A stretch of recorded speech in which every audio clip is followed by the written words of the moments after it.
Mr. Chairman, I believe that the phrase that is normally used to end such official communication is, I extend to you the assurances of my highest esteem. We will endeavor to do that.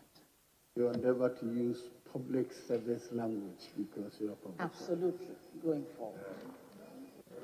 So, Chairman, is she accepting that that language was not public service language and that she endeavor to make a distinction between Ursula as a person And relax in the way we communicate with each other?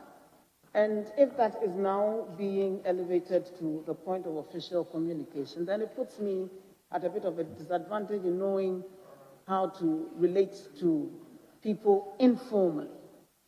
When I am writing official communication, with your lead, just to understand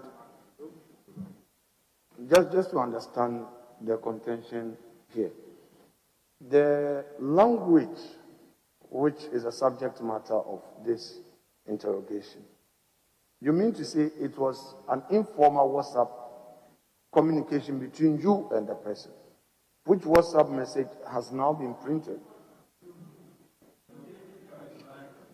Just Mr. Chairman, if I can clarify, there are 3 letters or statements in issue. A response, formal response on the Communication Ministry letterhead signed by the Minister to the ranking member on the Finance Committee, Honorable Owusu-Ekuful. That's 1. 2 is a letter from the Honorable Minister's office to the Secretary of the Bank of Ghana, which I find equally appalling, from a public officer. That's 2. Formal letter signed by Madame Anastasia, the Minister's office, on her behalf. Then a 3rd one is communication. I thought it was email. She says it's WhatsApp, but it's still communication from the Minister. She is not denying that series of, and there's a thread, series of communication. There were many parts communication. I may concede with the WhatsApp one on informal. Well, let's move on. But there are 2 formal communications, the first 2. Nominee granted, which really scandalized this side of the House.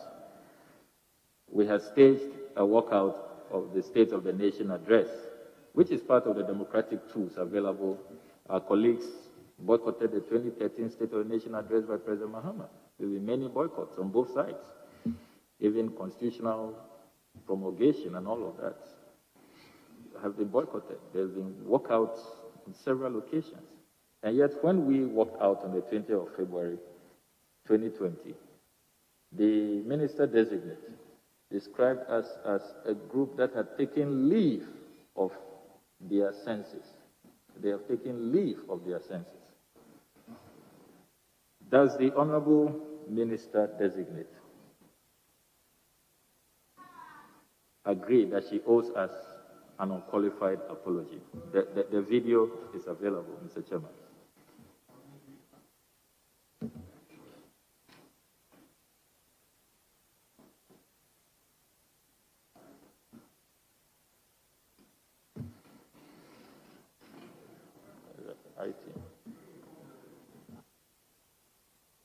Now, frankly, I'm a bit worried. When it comes to videos, people edit them to support their story. So if we had been aware, would have considered them in their circumstance at committee before they are aired here. Now, there's no way I can know the content is what is being shown, whether that is properly admissible within our rules or not. Just being dumped on us as a committee. You know, I thought that ought not to be the situation. We should have discussed them in-house before we agree that this can be showed as a committee or in public before, you know.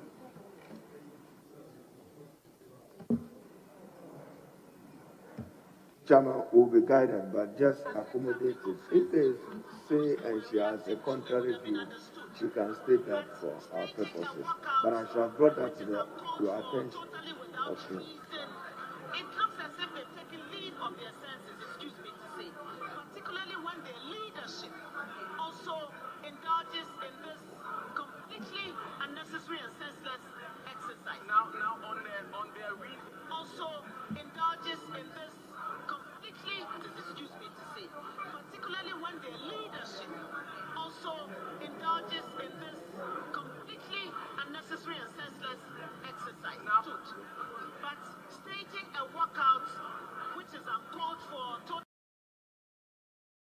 totally without reason, it's as if they've taken leave of their senses, excuse me to say, particularly when their leadership also indulges in this completely unnecessary and senseless exercise. Now on their reasoning,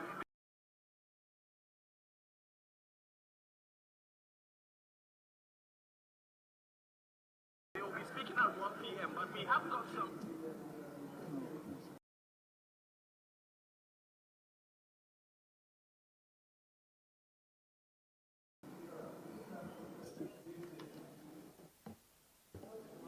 Please ask your question. I don't know what.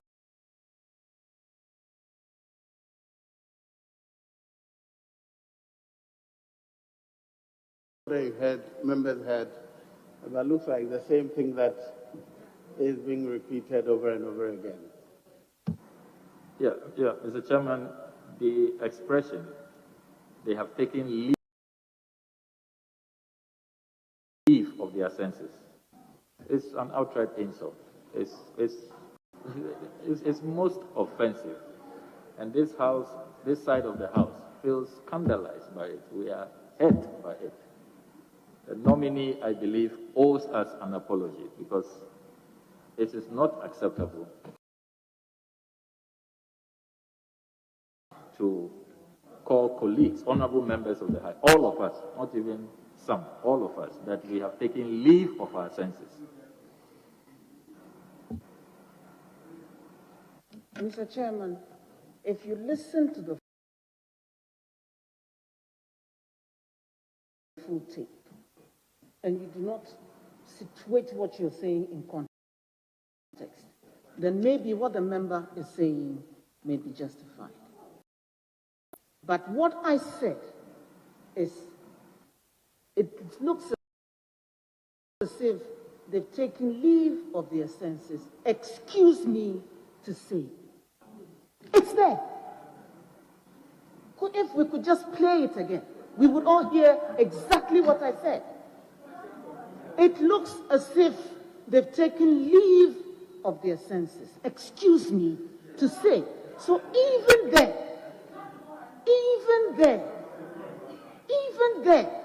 the intention is clearly not to say that the minority side of the House. Honorable Mrs. Ursula Owusu, the expression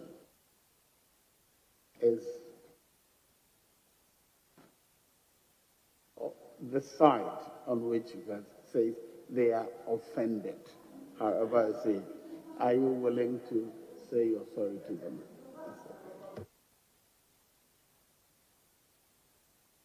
Mr. Chairman, it's also critically important to situate statements within context so you do not read the wrong meanings into it. No offense was meant. If offense was taken, I apologize.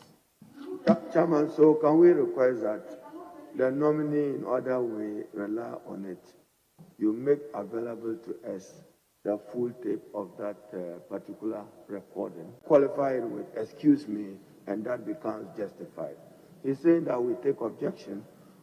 Those words were strong. So if you have any doubt, give us the full tape.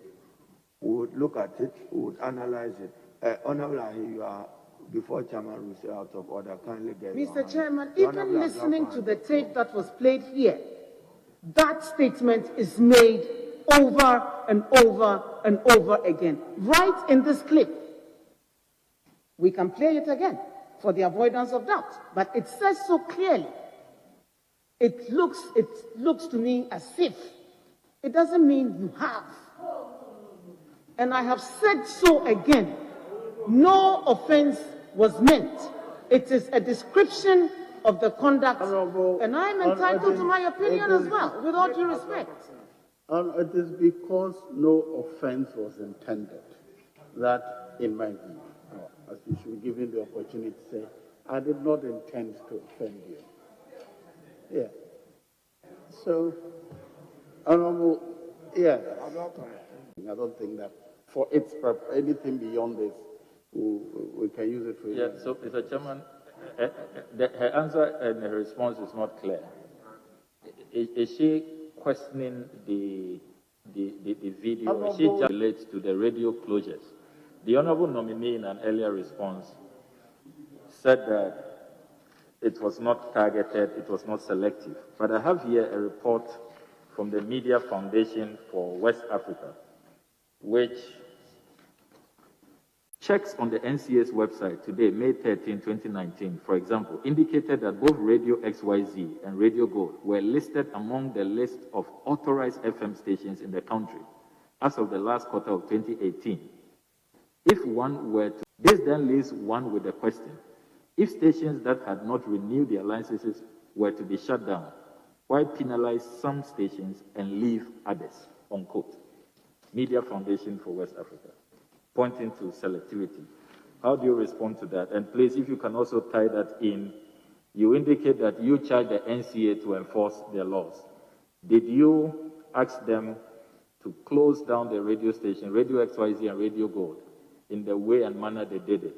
Gestapo raids, armed policemen, armed to the teeth. Is that how radio stations are closed down in a democratic society, where Chapter 12 of our Constitution guarantees media freedom? Mr. Chairman, the latest report on FM broadcasting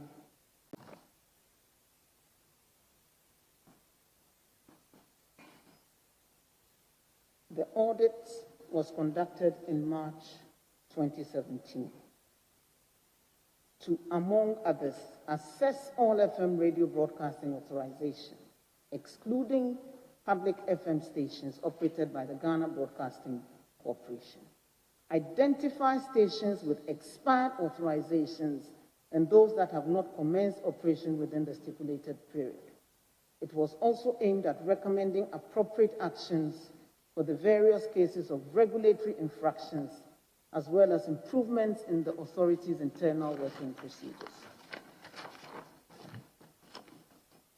It identified a total of 144 FM radio stations which were either operating with expired authorizations or had failed to commence operations within the stipulated 2-year period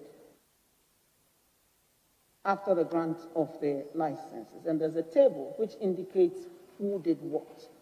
Companies whose 5-year authorization expired before the audit but failed to submit complete set of renewal documents were 51.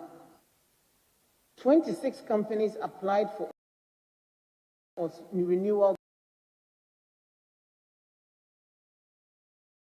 before the audit, but no authorization was issued, and they were requested to resubmit a complete application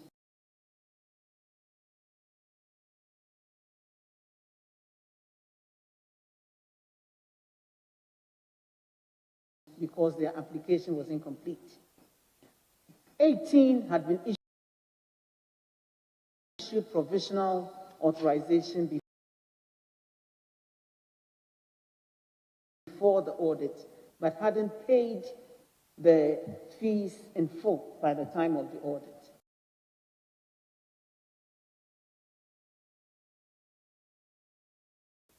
Fifteen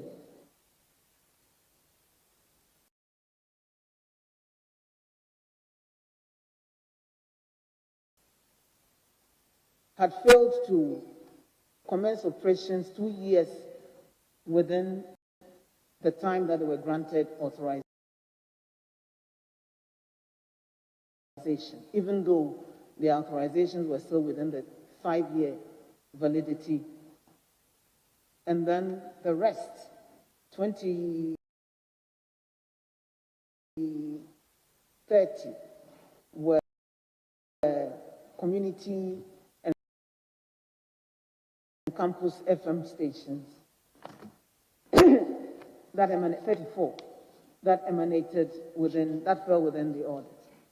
And the enforcement actions that were undertaken, and I'll be grateful if members would listen carefully.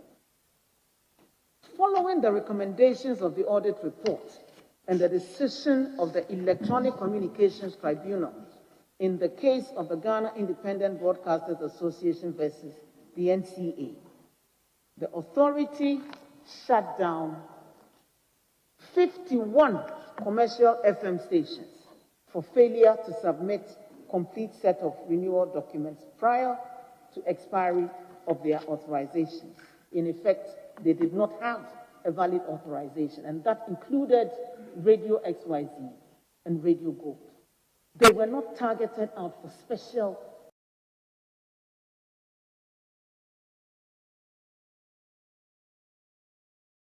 mention. 51 stations were shut down.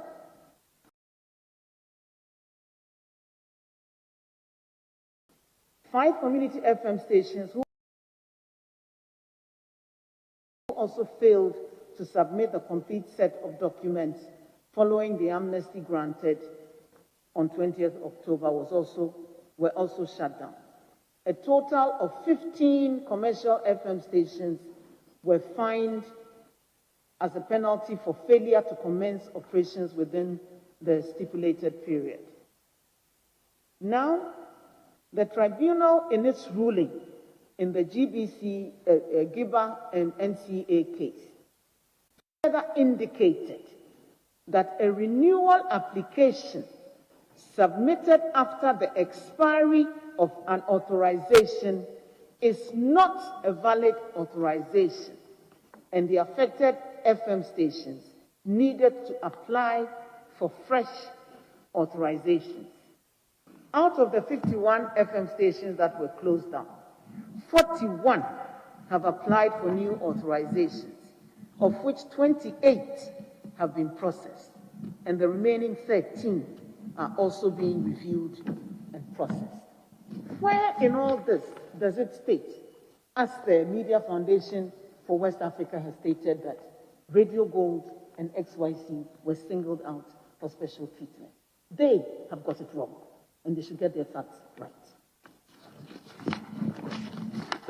There's a second part to my question as to why only Radio Gold and Radio XYZ had the kind of Gestapo raids that we witnessed on the 9th of May 2020. Honourable Member, the question is inclusive of that. Move on. Yes, it has not been responded to. The answer is inclusive of that. The report does not single them out. No, I'm talking about the way and manner the closures were done with armed security personnel. Only those two stations from our checks and from the Media Foundation for West Africa's report, that they noticed that only those two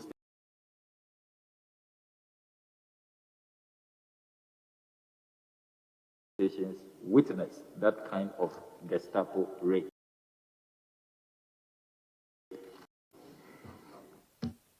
Yeah. Mr. Chairman, I do not direct the NCA on how they perform their functions of enforcing their law. Mine is to indicate the policy direction that the enabling legislation should be enforced. As for me and my house, we will serve the Lord. Mr. Chairman, as further information, following the FM audit, the authority has observed increased regulatory compliance from FM stations in Ghana.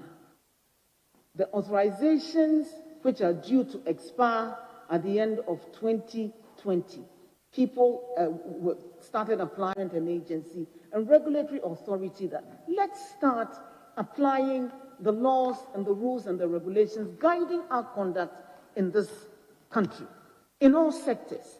And we can only... 2 examples will suffice.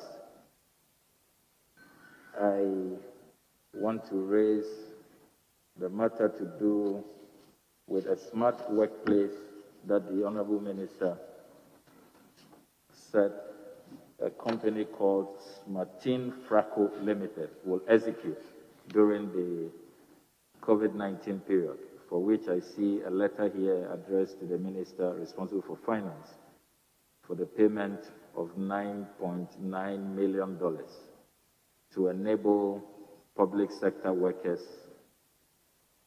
work on what is called here a smart workplace platform that will be engineered by this company. 300 MDAs are supposed to have benefited between July and September 2020. However, my checks indicate that this is not the case. The nominee may want to speak to that. Then, that 300 MDAs have not had access to the smart workplace as the contract with Martin Fracco Limited, for which a payment request of $9.92 million, and I can. The second matter relating to Honorable, the date of the letter, I need it, and then the entity name, Smart what? Is Martin Fracco Limited. Okay, Martin Fracco Thank you. Limited. It is 25th March 2020. Reference number HA277297010. So this matter, together with the Kelny GVG issue, which Imani Ghana produced a report, a copy of which I have here, insisting that the procurement process was rigged. Honorable, please answer the first question. Mr. Chairman, the National Information Technology Agency is the agency that is implementing the smart workplace infrastructure. Their information that they provided to me is that 300 ministries, departments, and agencies have been connected to the smart workplace platform, which is being powered by eSolutions, a Microsoft vendor, and for which Smart Infraco is providing the digital infrastructure support to enable them extend those services to all the MDAs, whether in their workplaces or in their homes. My information is from the National Information Technology Agency. I don't know where the honorable member got his information from, but the information I have from NITA is that that work has been done, and they have made several representative smart workplace projects. They include Microsoft license fees, setup costs for eSolutions, operations and management costs for eSolutions, and infrastructure and connectivity costs for Smart Infraco. So to your knowledge, NITA developed the invoices, and NITA, National Information Technology Agency, supervises. So invoices would have been generated by them and procurement supervised by them. Is that the case? Absolutely, Mr. Chairman. Yes, Honorable Patricia. No. Thank you, Mr. Chairman. I'd like to congratulate my sister,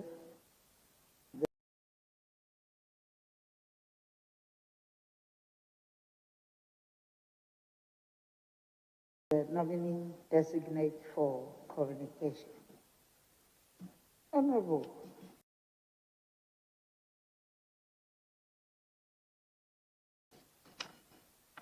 I've always known you as a woman's rights activist.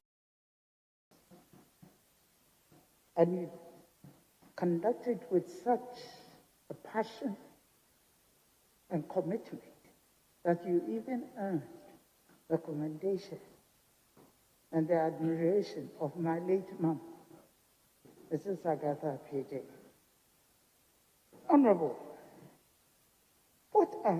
being in Parliament for 8 years and pursuing another term for 4 years, what are some of the challenges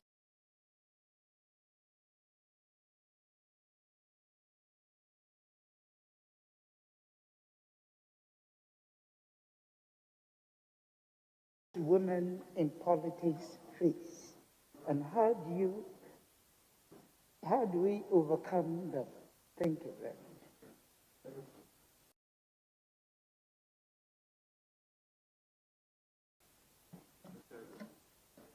This one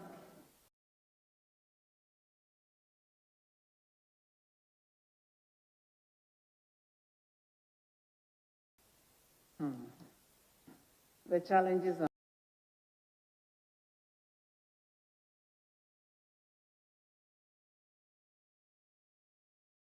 many, and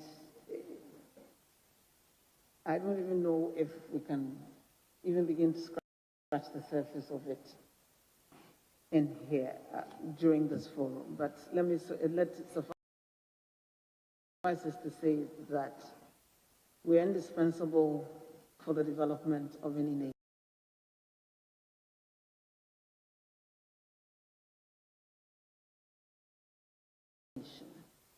And Kofi Annan, may his soul rest in peace, says we treat women, our most valued resource, as if we've tied our productive hand, our right hand, behind our backs.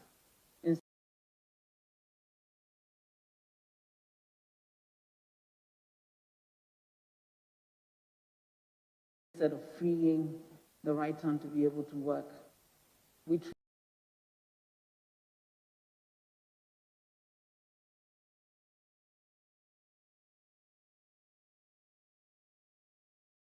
treat women by tying them up behind our backs. Mr.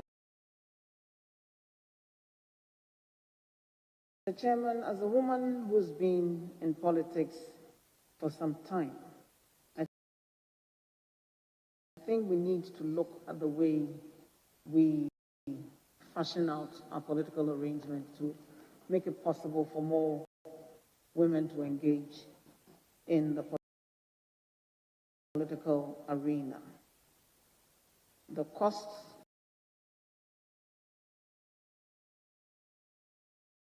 of doing politics is prohibitive. It puts people off. The insults that are heaped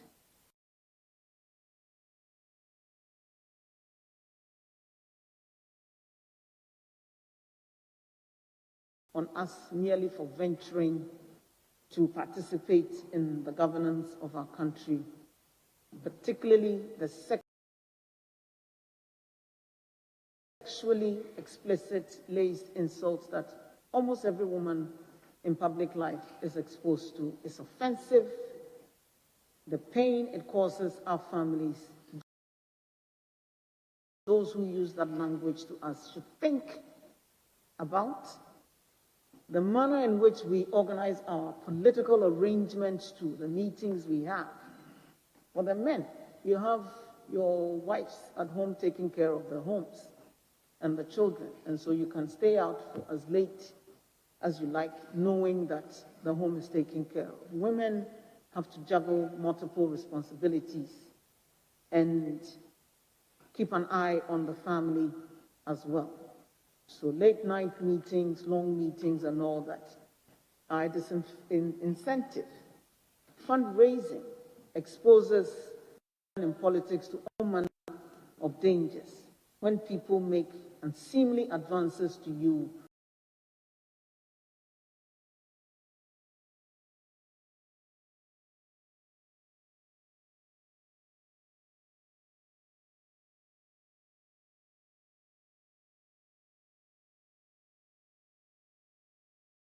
merely because you're going to seek resources to finance your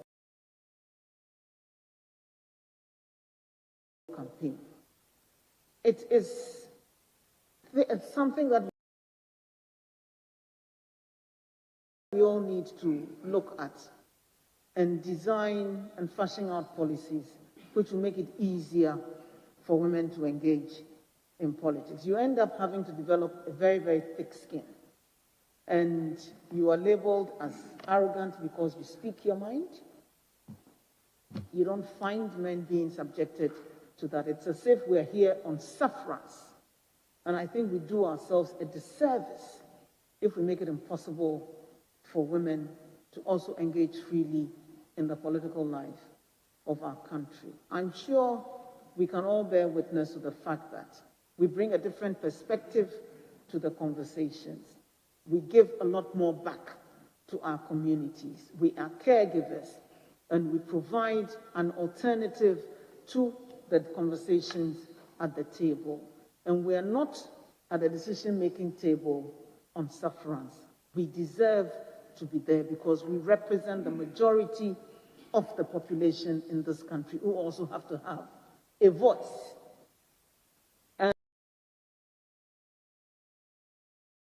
And I cannot exhaust all the many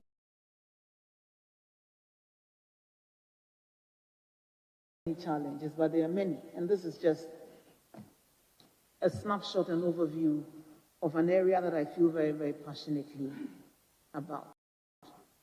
And I believe that on both sides of the House, the two caucuses need to, the female caucuses on both sides of the House, we need to sit down and have a conversation about how we're going to work collectively together to advance the cause of the women in this country. Irrespective, regardless of our political affiliation, we're women first, and we represent the women of this country. And we are their voice in the House, and we can work together to make life a little easier for our younger sisters and children who see us as role models and would like to also follow in our footsteps. I hope that the difficulties will end with this generation of female politicians, and it will not be extended to the next generation so that they would have an easier life in the politics of this country. But we're not going, we're here for lives. And so we all have to face that reality. And we're here to stay and learn to work with us so that together our country will be better off for it. And both hands, left and right, will work together to develop our country. Thank you. Thank you, Mr. Chairman. Honorable, thank you for your well-articulated views on women challenges. But let me also look at the SDGs. You know, our president, Nana Owusu-Ekuful, was appointed on 2 terms to serve as a co-chair of the eminent group of Sustainable Development Goal advocates. You will agree with me that as a country, we have realigned our sectorial policies with agenda to facilitate the achievement of goal number 5 by the year 2063.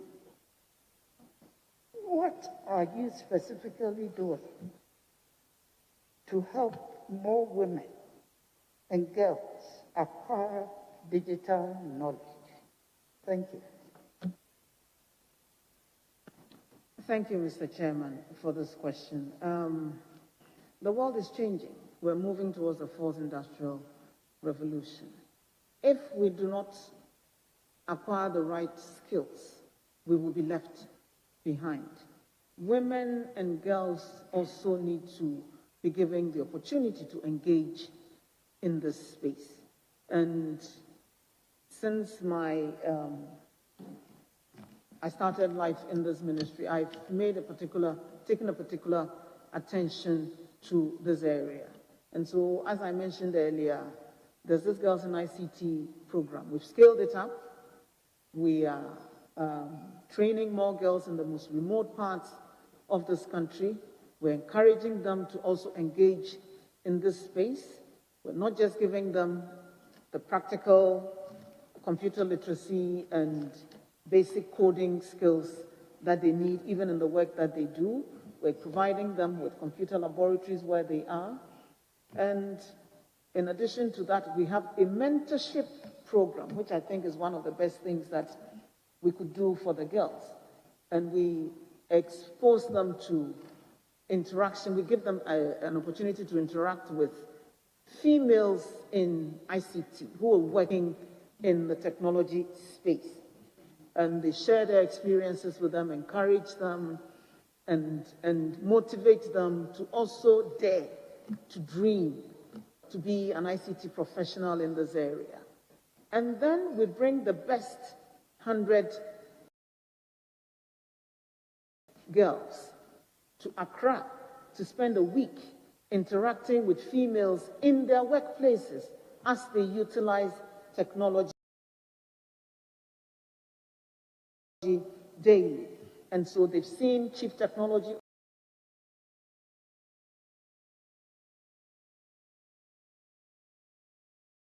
officers, ICT specialists, women in marketing, sales, and in management level, CEOs, female CEOs of ICT companies who are living and breathing technology every day in their day-to-day life.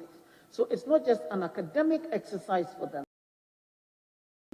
but they see ICT in action in the lives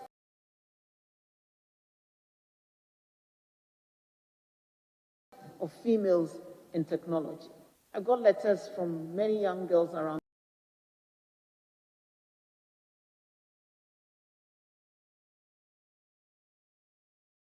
the country. I was bringing it, but I forgot. Heartwarming that for many of them, they never thought it would ever be possible for them to meet women at the highest levels in various fields of endeavor who are also using technology.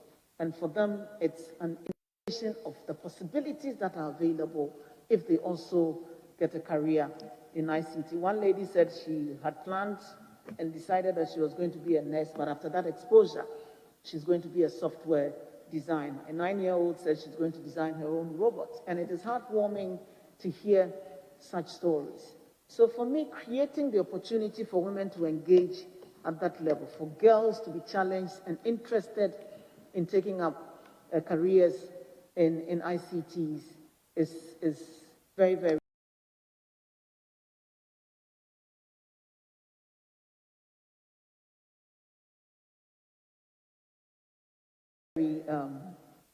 heartwarming. There's a technology lab and a mobile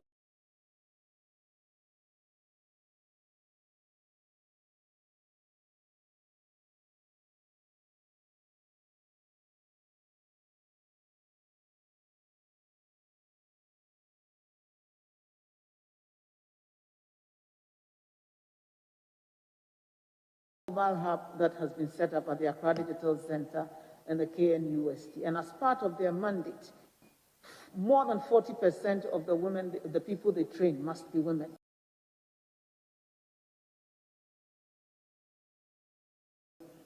And the latest report I received is that they've trained about 5,000 people, 44% of whom are women in website creation, all kinds of things, applications and software development, and all kinds of things. And so I'm excited that this space is also being created for more women to engage. We can excite them to do more. And I think we've just barely scratched the surface. You're excited about the girls. And I make no apologies for it, Mr. Chairman. I'm not asking you to apologize. Thank you. Thank you, Yes, Mr. Chairman. My final question. Honorable Minister Designate, I think during the voting for the past 4 days that we've been sitting, this question has been put to almost all the ministers, especially to do with security and defense. Fraud on social media and impersonation is on the rise. And how do you intend to curb it as the use of social media platforms are also increasing? Hello? How do you intend to curb it? Curb. As one, yes? Fake accounts. I'm talking about fraud and fake accounts and impersonation, yes. How do you intend to curb it as the use of social media platforms are also increasing? Thank you. Thank you, Mr. Chairman. I believe that question was even asked of the National Security Minister as well. It's a very, very prevalent problem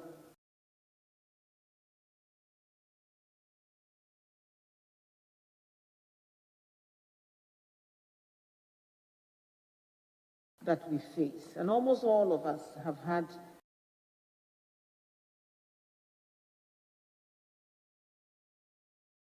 our identities cloned and fake accounts set up through which people solicit for or extort money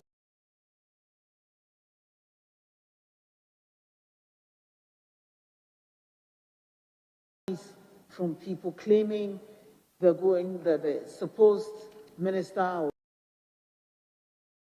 MP or senior government official was going to provide them with jobs, and they needed to provide protocol forms. Buy protocol forms for it. We've said over and over again that those are false claims, and nobody is providing jobs on WhatsApp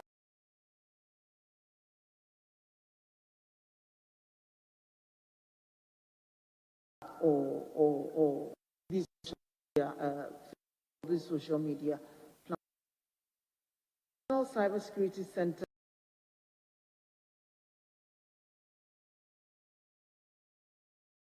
has a working relationship with Facebook, and once they are elected,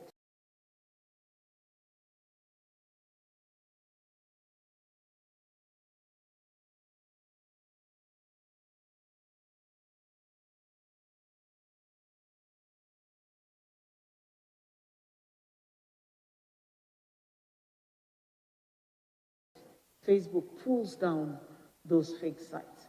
But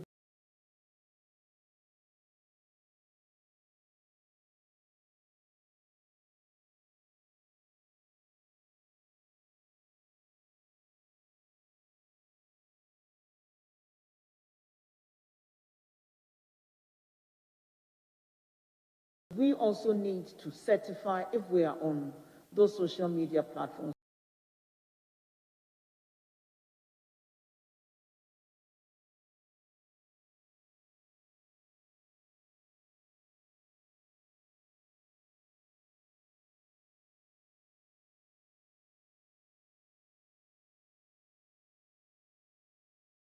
We have to indicate which is our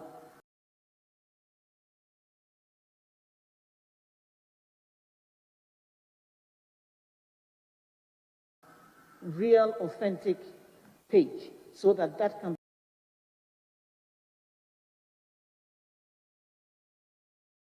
be protected.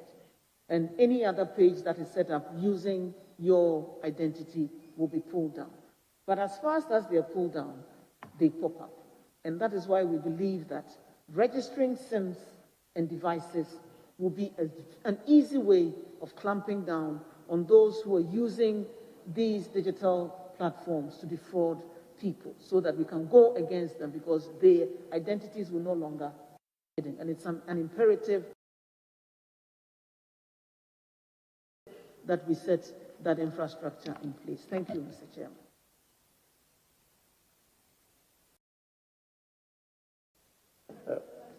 Yeah. Can I take a short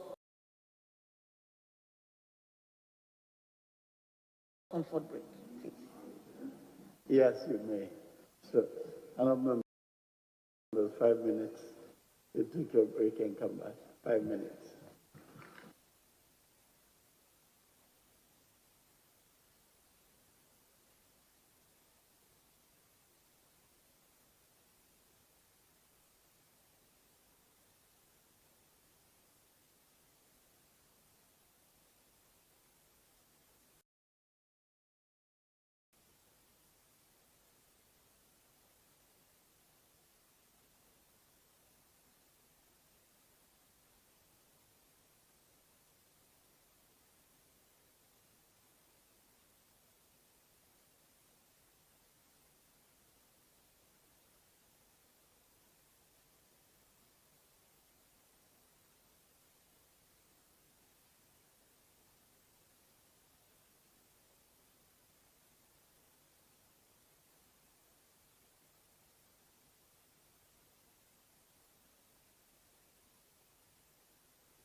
Honorable, please resume your seat.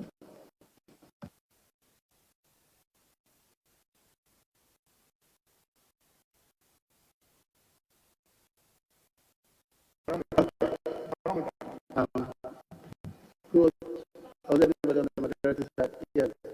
Honorable Dole. You finished with majority, right? Oh, sorry. Honorable Eric Obogu. Thank you very much, Mr. Chairman. Honorable nominee, in 2018,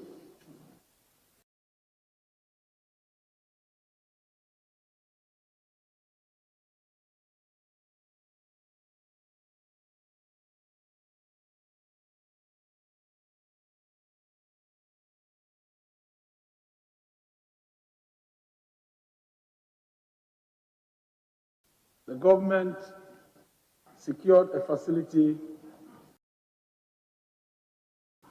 of 155 million euros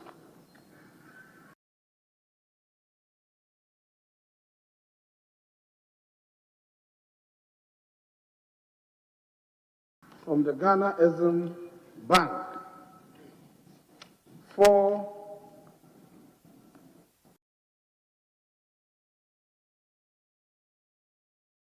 the Ghana Rural Telephony and Digital Inclusion.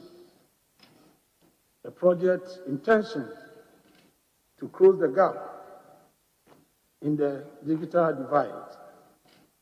Can you indicate to the committee the status of the project and the measures you have put in place to maintain the facilities should there be a challenge? Honorable Minister, you've spoken to this matter, so try to be brief. Thank you, Mr. Chairman. About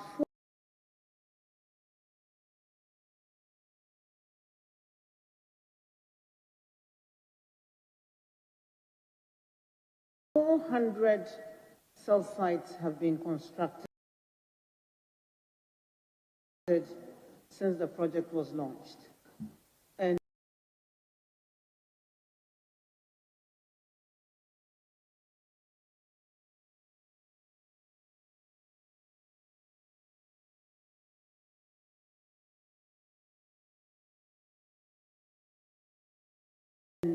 a special purpose vehicle has been set up to manage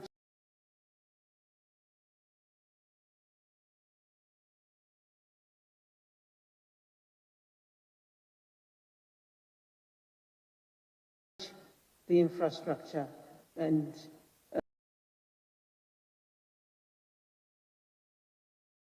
ensure that we derive maximum benefit.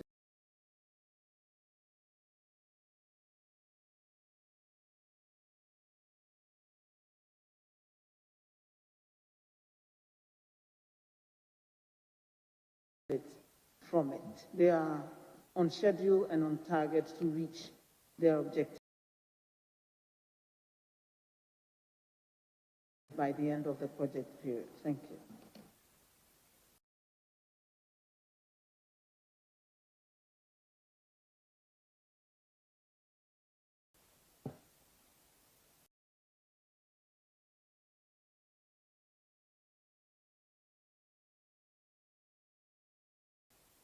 The government of the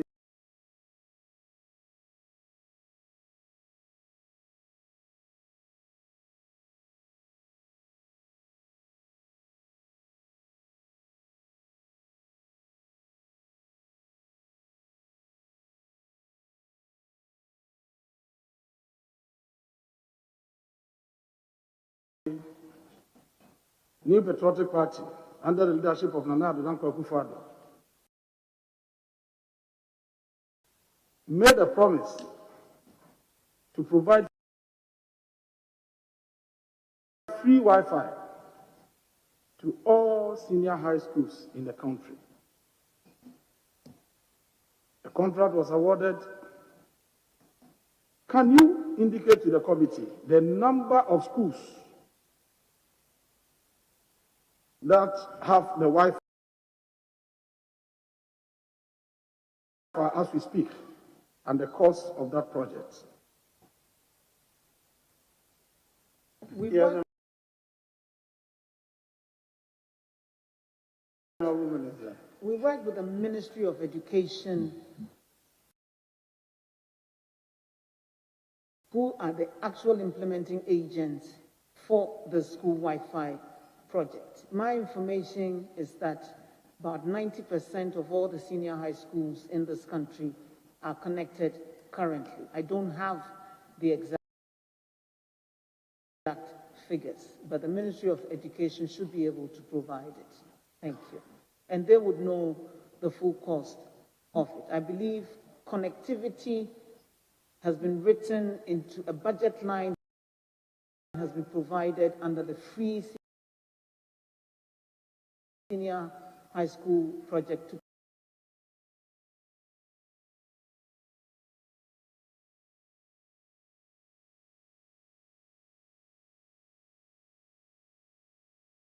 cater for this project going forward, so we can ensure its sustainability. But I don't have the full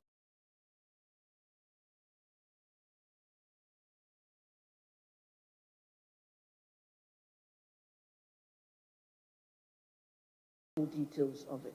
Thank you. Now, a simple question on the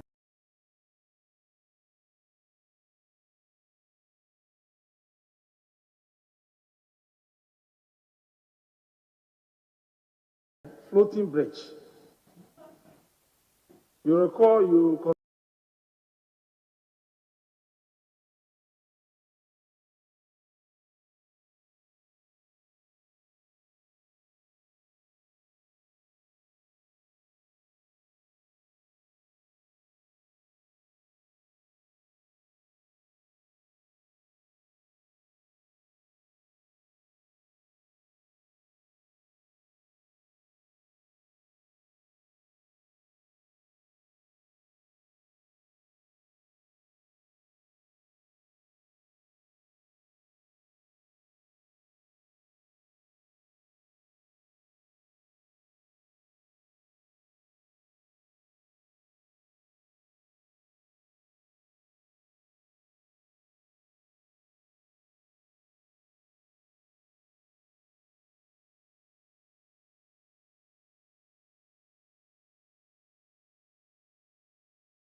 powers and principalities. There's so much fire inside me. Tragedy struck when part of the largest hillside at the kosher rubbish dump collapsed. It's going to be fun to see how he goes about approaching this game.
The National ID Free.com, the GhanaWeb TV.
Of the initiatives that can be encouraged to roll out in if I'm getting them out. Thank you very much.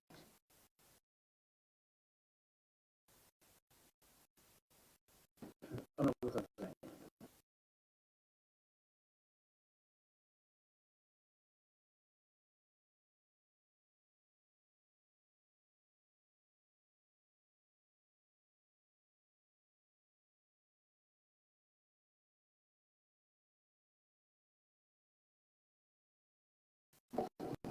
Thank you very much. We agreed on that.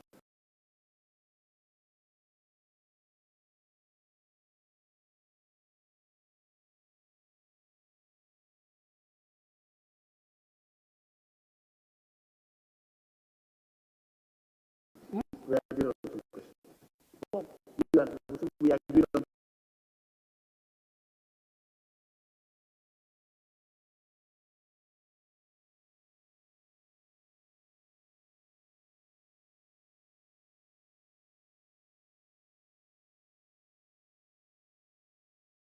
two questions.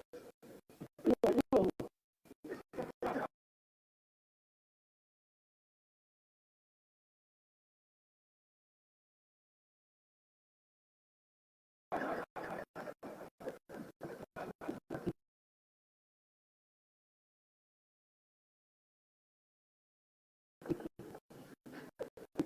Go ahead. Go ahead.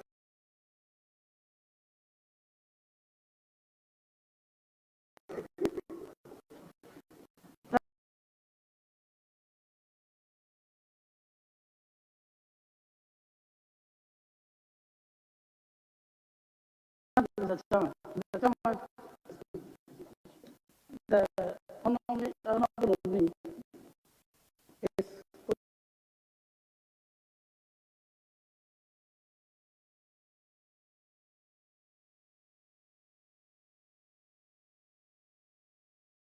have said that if governance is about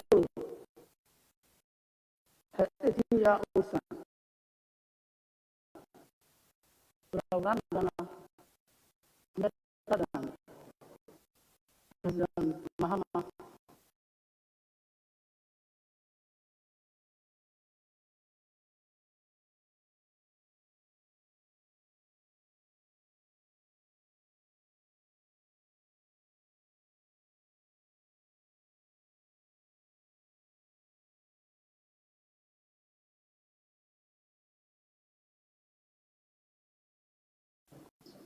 And this was when President Mahama government borrowed about 56 billion Ghana cedis. From 2013 to 20.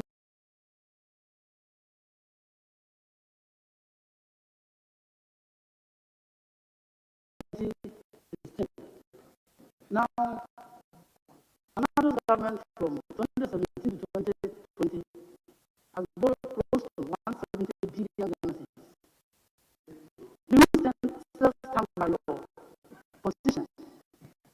And that you agree that your son will have done better than another government for borrowing close to 170 billion Ghana cedis? Mr. Chairman, I have no recollection of making any such statement.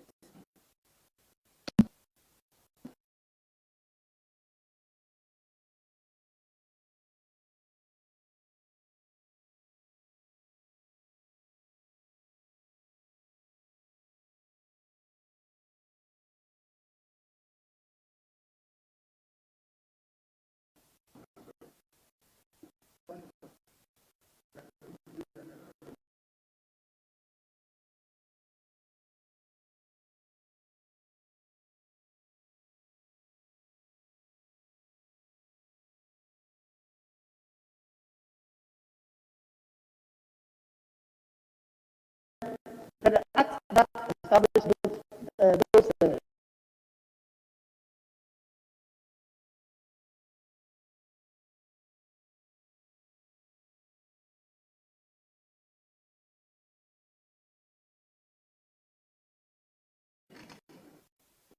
I do not have any immediate recollection of it, but I do know that we submitted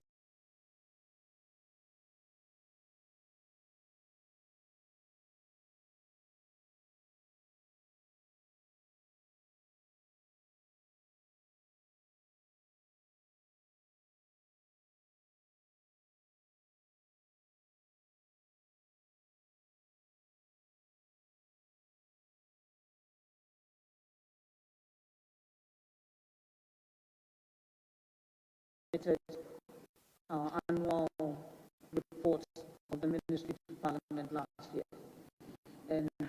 sure if it was ever tabled before the House went into, well, was dissolved. But I do know that we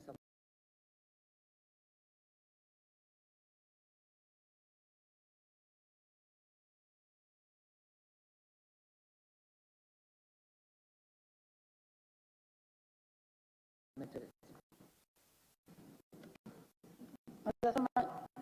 Who submitted it to you as the minister, or the various agencies submitted them to Parliament? I'll have to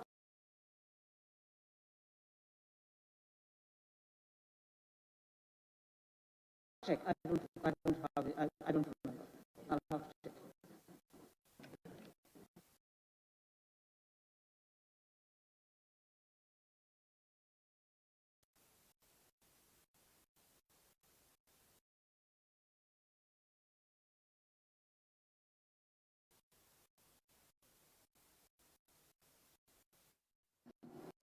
No. No, I'm not sure. Thank you, Mr. Chairman. Mr. Chairman, I just want to find out from, no, the other one was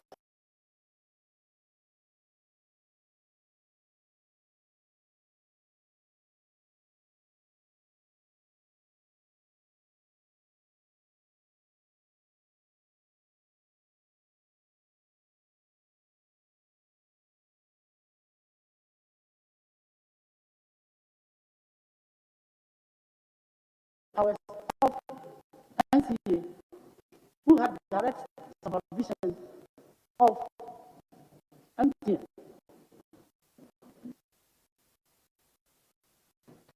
Mr. Chairman, the declaration of significant market power was made by the National Communications Authority, and the Gazette notification was also done in accordance with the law.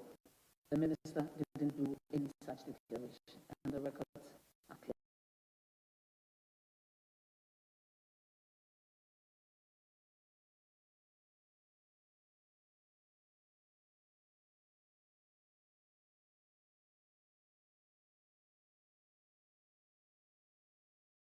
Thank you.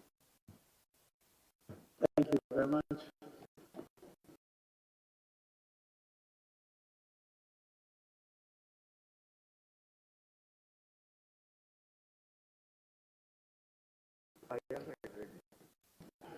All right. Yes, I don't know why.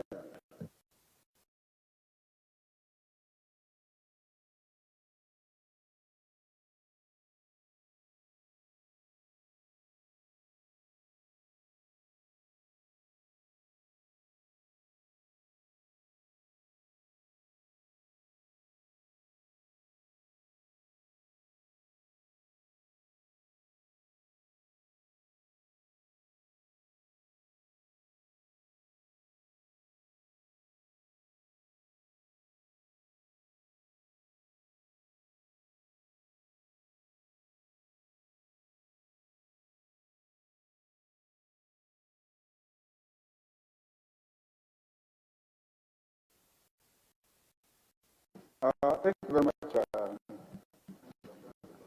Mr. Chairman.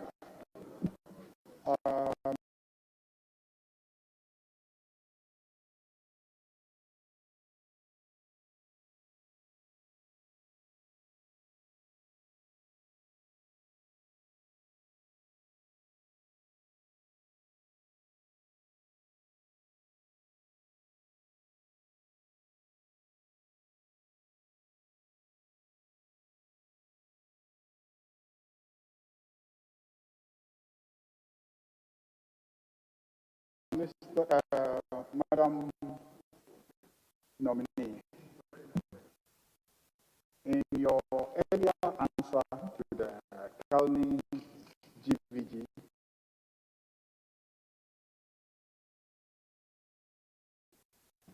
issue, you mentioned that by just terminating the super contract and signing Kalni GVG on, you had saved Ghana 1.1 million a month.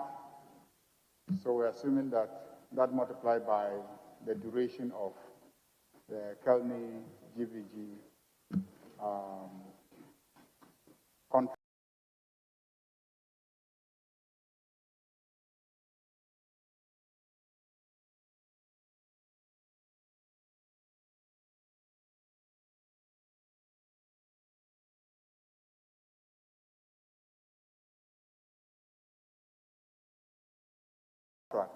Is what you have saved the Republic.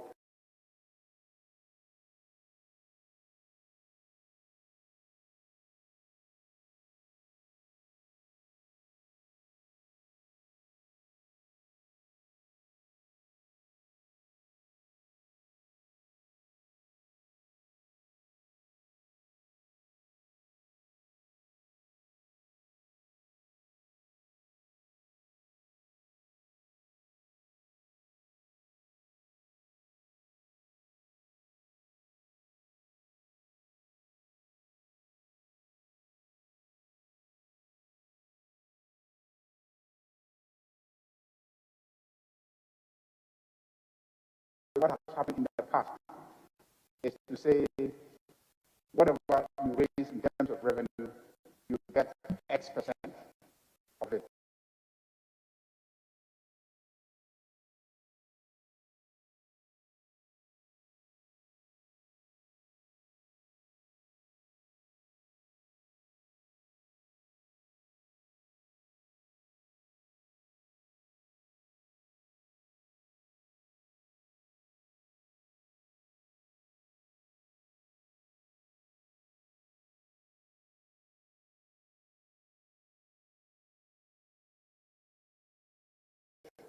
I want to find out if this is the kind of agreement that you have with Kelny GVG.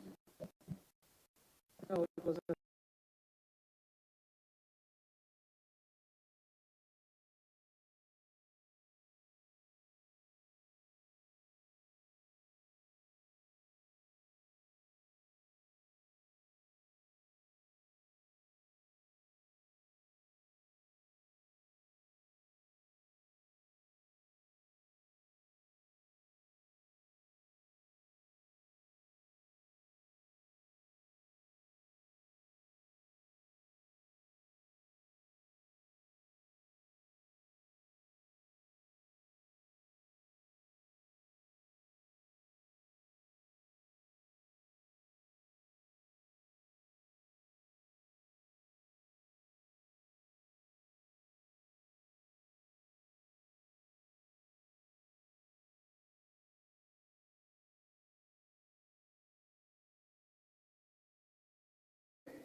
Raised about you making some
providing affordable devices which are of good quality to our people is to set up assembly plants here where we can monitor the output better, and we'll work to make sure that that happens, and see to even another one district, one factory initiative. We can set up a few assembly plants here to deliver smart devices to our people working in tandem with the industry, where we can be sure that it's affordable and it's safe. But the NCA would also look if they're not already doing so, and I don't know, I haven't checked, so I'll find out. If they're not already working on device markets, to look into that to ensure that we're using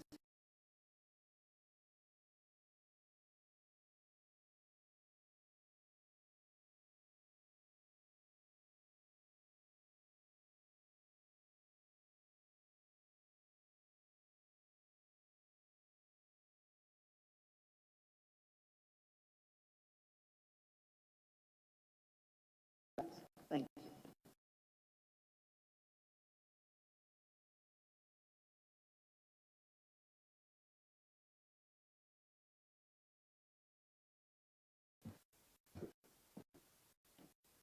Yes, Thank you very much, Mr. Chairman.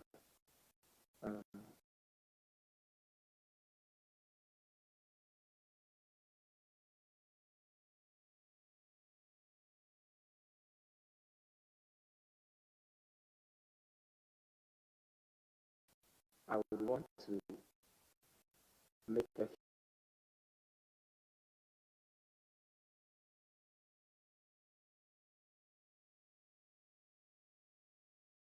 few inquiries, sorry, in respect of GBC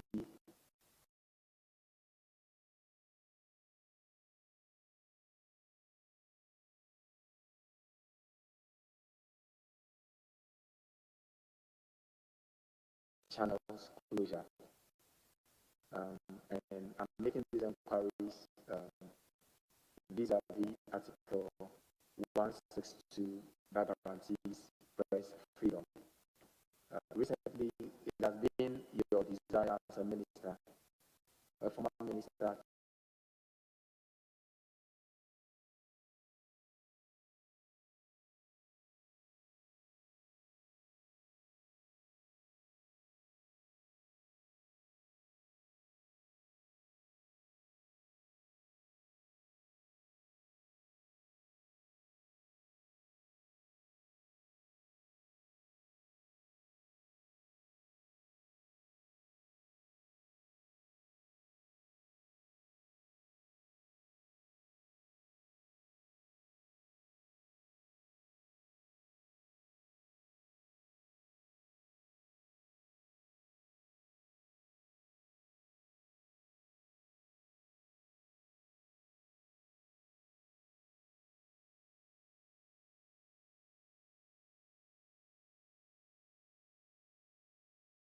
of the population currently. Not many of them individually can put in place the capital expenditure and the infrastructure to be able to reach 90% of the population. But the national platform does so. We're taking steps to reduce the operations and maintenance costs.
there's a lot that needs to be done, and will continue to work closely with the sector minister to see how we can work together to improve upon the efficiency and effectiveness and reach and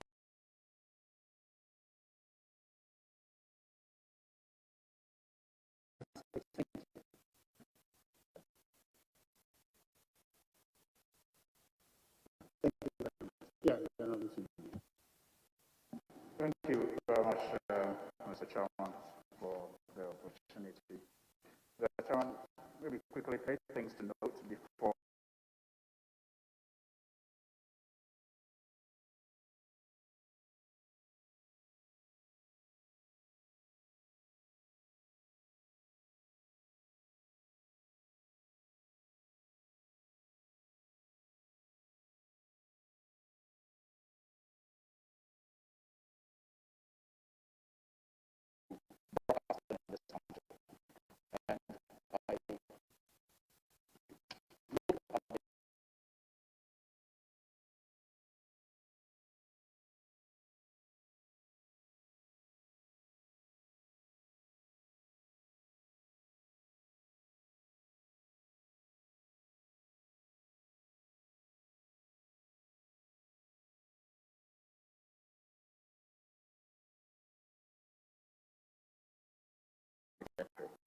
And I would like to know from the nominee what she has done in her previous role as Minister of Communications to advance, for example, the broadcasting bill to become law, meant to perhaps streamline some of these great areas that we have in the operation of media in Ghana. Mr. Chairman, the mandate for shepherding the broadcasting bill tonight is not mine. That's the duty of the Minister for Information.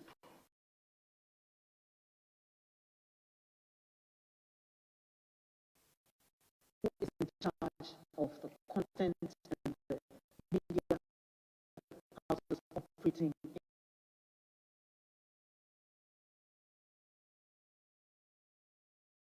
in there. My mandate is the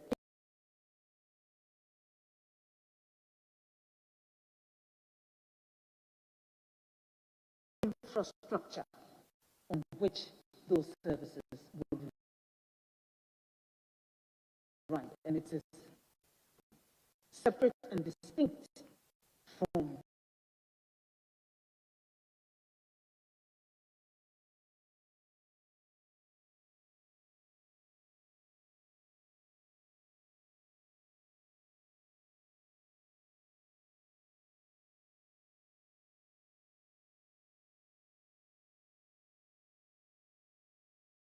the regulation of the broadcasting industry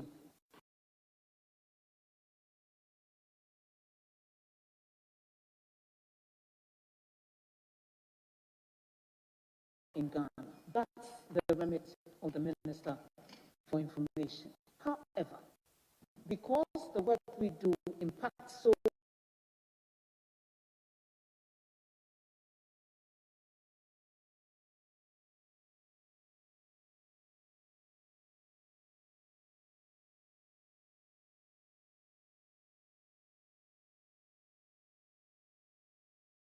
heavily on the work of the Ministry of Information. We work extremely closely together. I've done so in the past and share ideas because actions taken in one sector may impact on the other sector. So the collaboration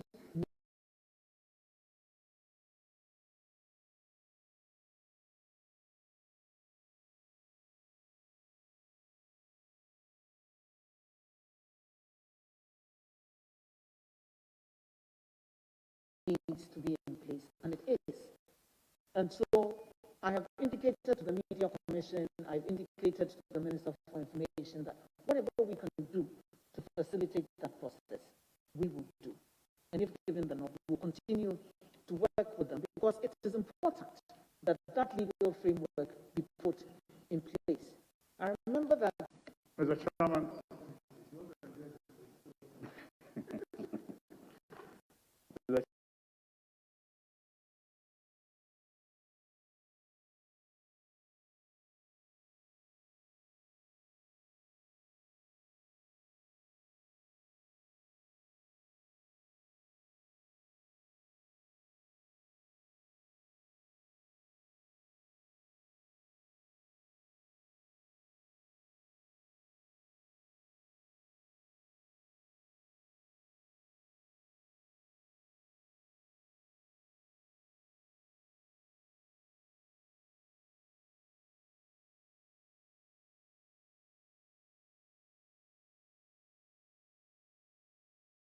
And maybe before the memo, Mr. Chairman, I would like to make reference to an assessment by civil society organizations entitled Ghana's Monitoring Assessment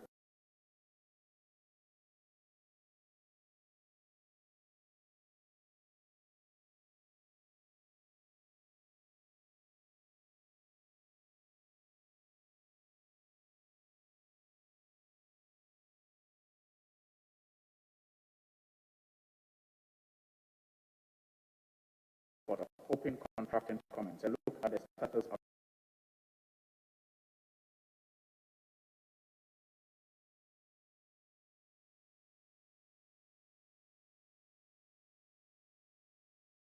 of implementation of Ghana's commitment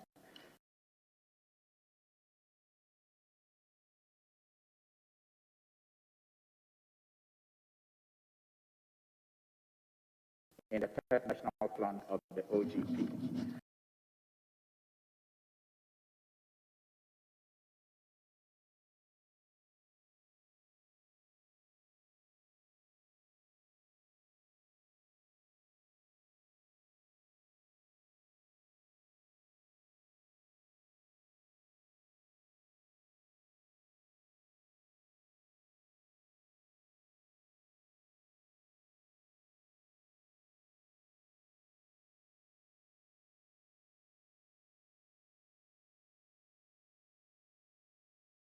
Now, in this document, they write in the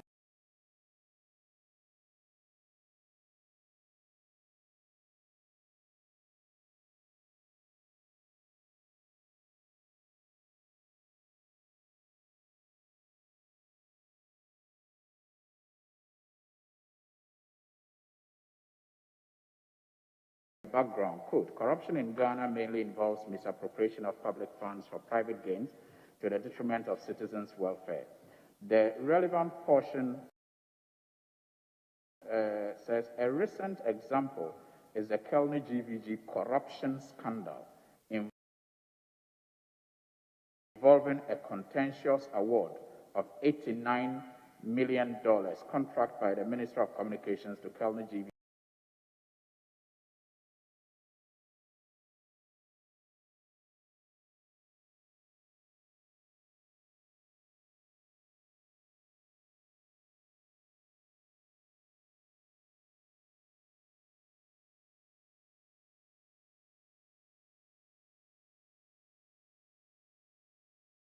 a private company. Roles and responsibilities as agreed in the contract are already activities being carried out by an indigenous company called the AfriWaves, and it goes on. When a group of CSOs requested for details of the contract from the ministry,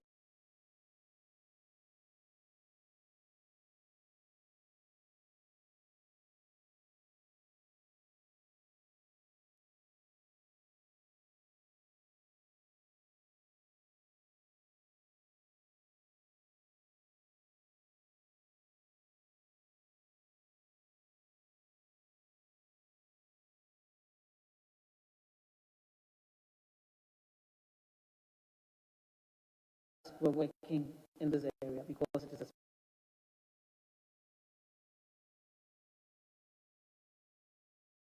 specialized area, and went to the Public Procurement Authority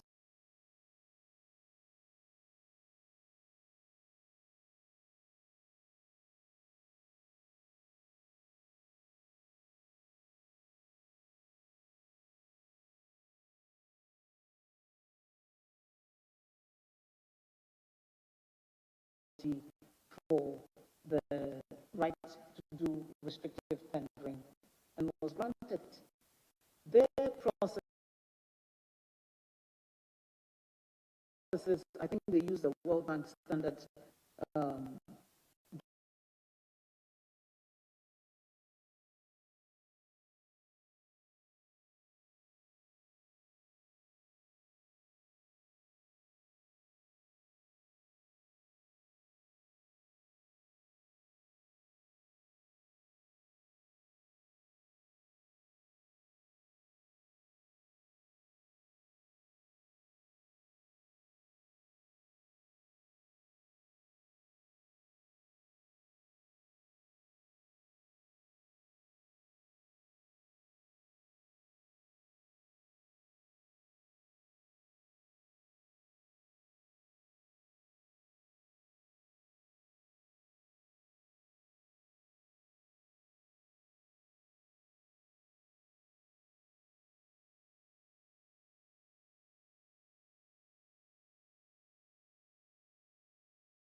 the National Communications Authority.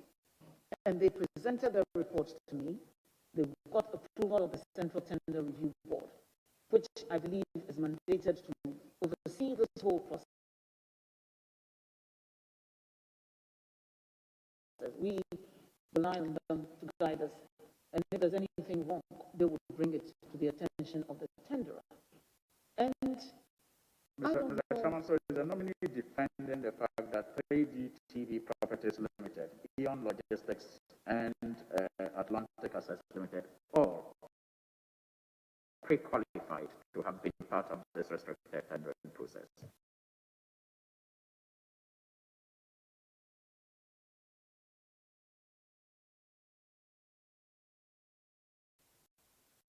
You have to ask the NCA that. The NCA would be the right person to be asked this question. I wasn't part of this tendering process. And that's what I'm telling you, that they went through the process in shortlisting these companies, which were reputable companies engaged in this field, and came up with the shortlist, which they got approval from the Public Procurement Authority to engage in this procurement exercise. Went through the standard World Bank procurement processes, did whatever they had to do, came up with their evaluation and tender. Their tender committee and the NCA evaluated it. The board went through it. It finally ended up on my table. All I did was to forward it to the Central Tender Review Board, which also gave its approval.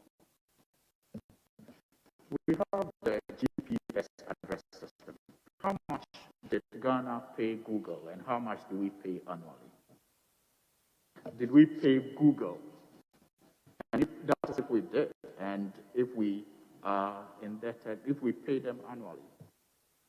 I'm not aware that Ghana paid Google anything for the GPS address system. I'm not aware of it. Mr. Chairman, my final one has to do with the digital terrestrial television broadcasting policy. I've gone through it, a number of milestones to be addressed, and company secretary, the CDTC's secretary. My information is that it is Akufo-Addo, Prempeh and Co. that serves as secretary.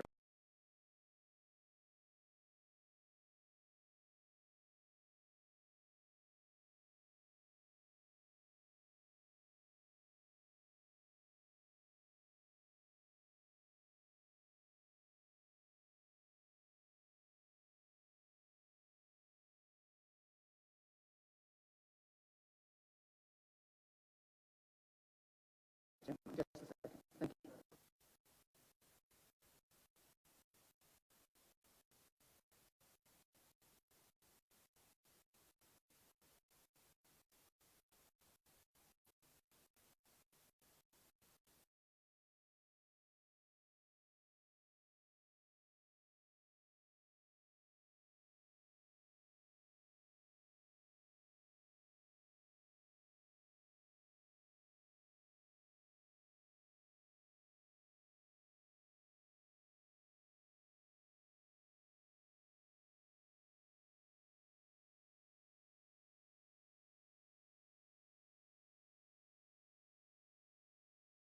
Position.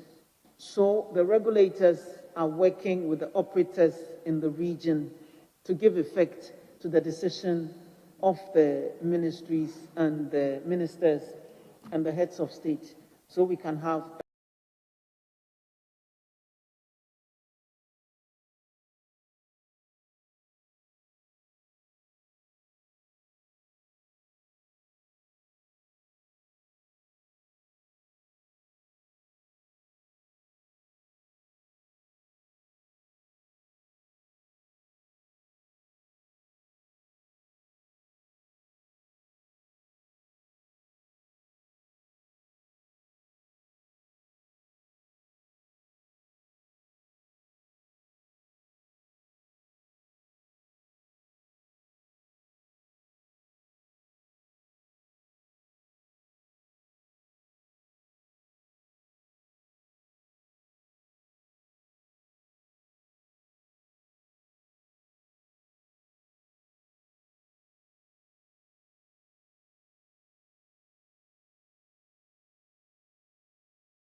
We solicit regular reporting from them and they know it. We visit them and engage them on topical issues.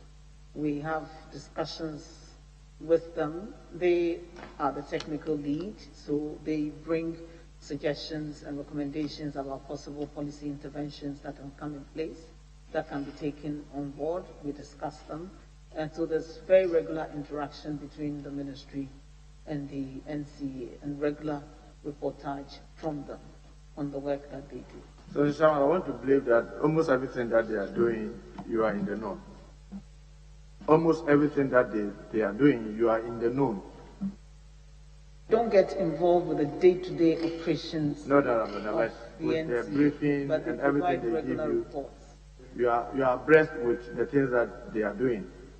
Based on the answer you gave, that they give you briefing, you hold regular meetings, and ask all the necessary things that you need to do, right?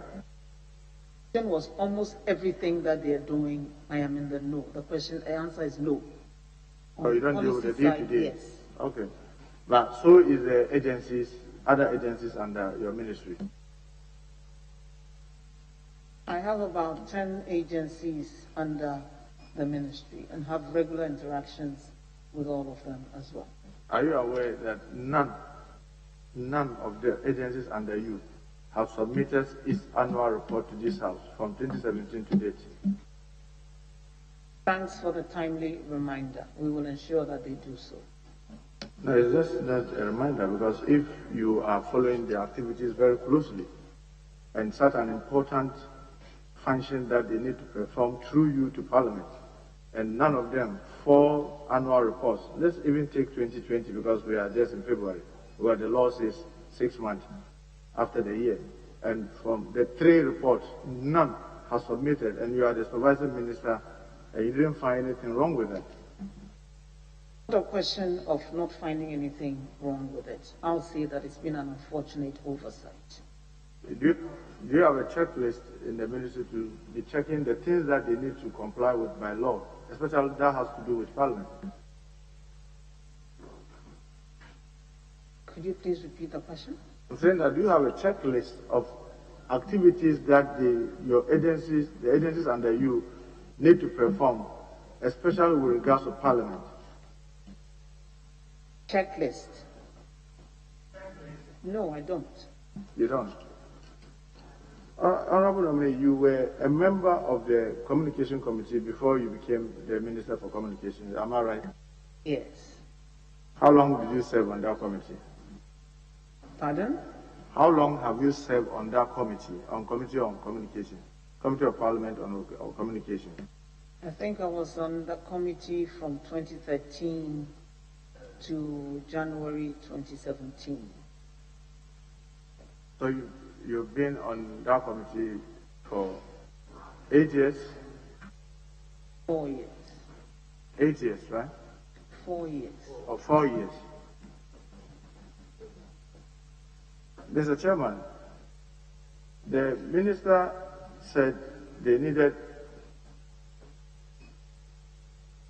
the NCA. Let me say this, Mr. Speaker, in May 2019, NCA took steps to close down radio stations whom, in their view, had not renewed their license authorization. Is that right?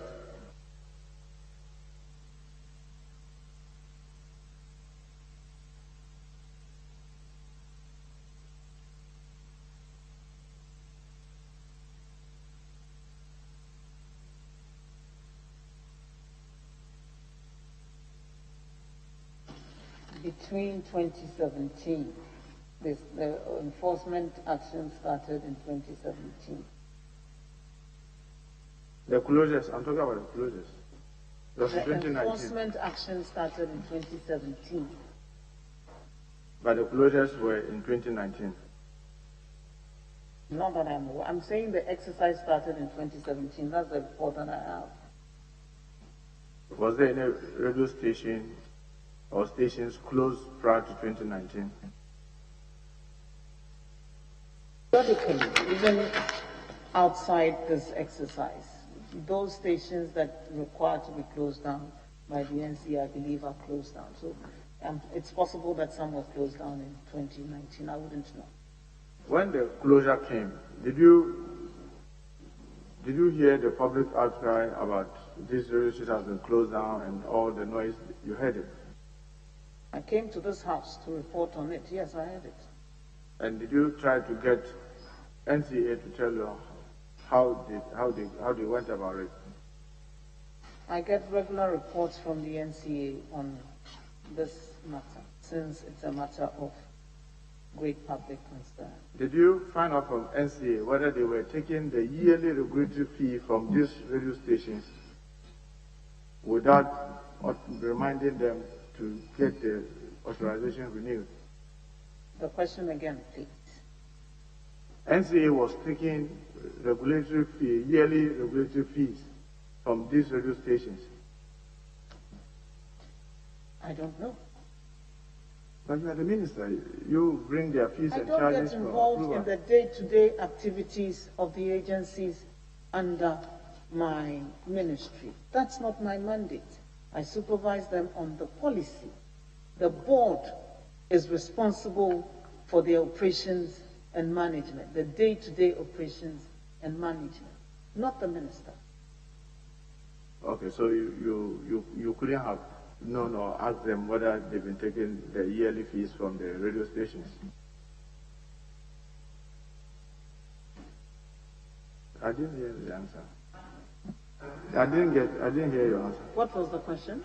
That you didn't bother to find out from them whether they were taking the yearly fees from these radio stations. I would assume that they will do their work according to law. And until there's an issue raised, there would have been no need for me to make any such inquiries. Have you found out whether there have been any reminders to the radio stations about the renewal of their authorization by NCA?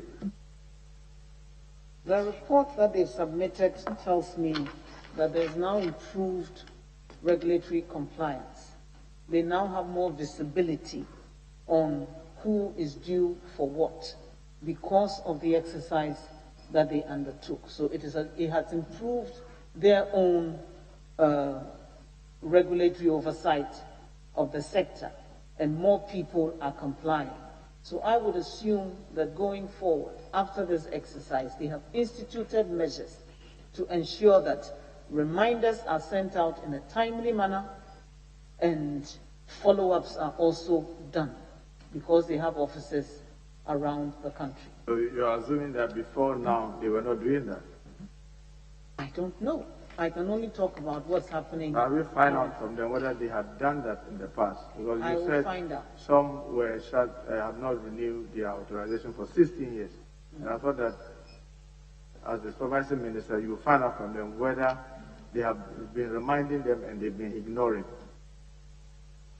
If this situation has persisted for 16 years, then clearly somebody went to sleep on the job. And so the fault would be both between the defaulting stations and the regulator.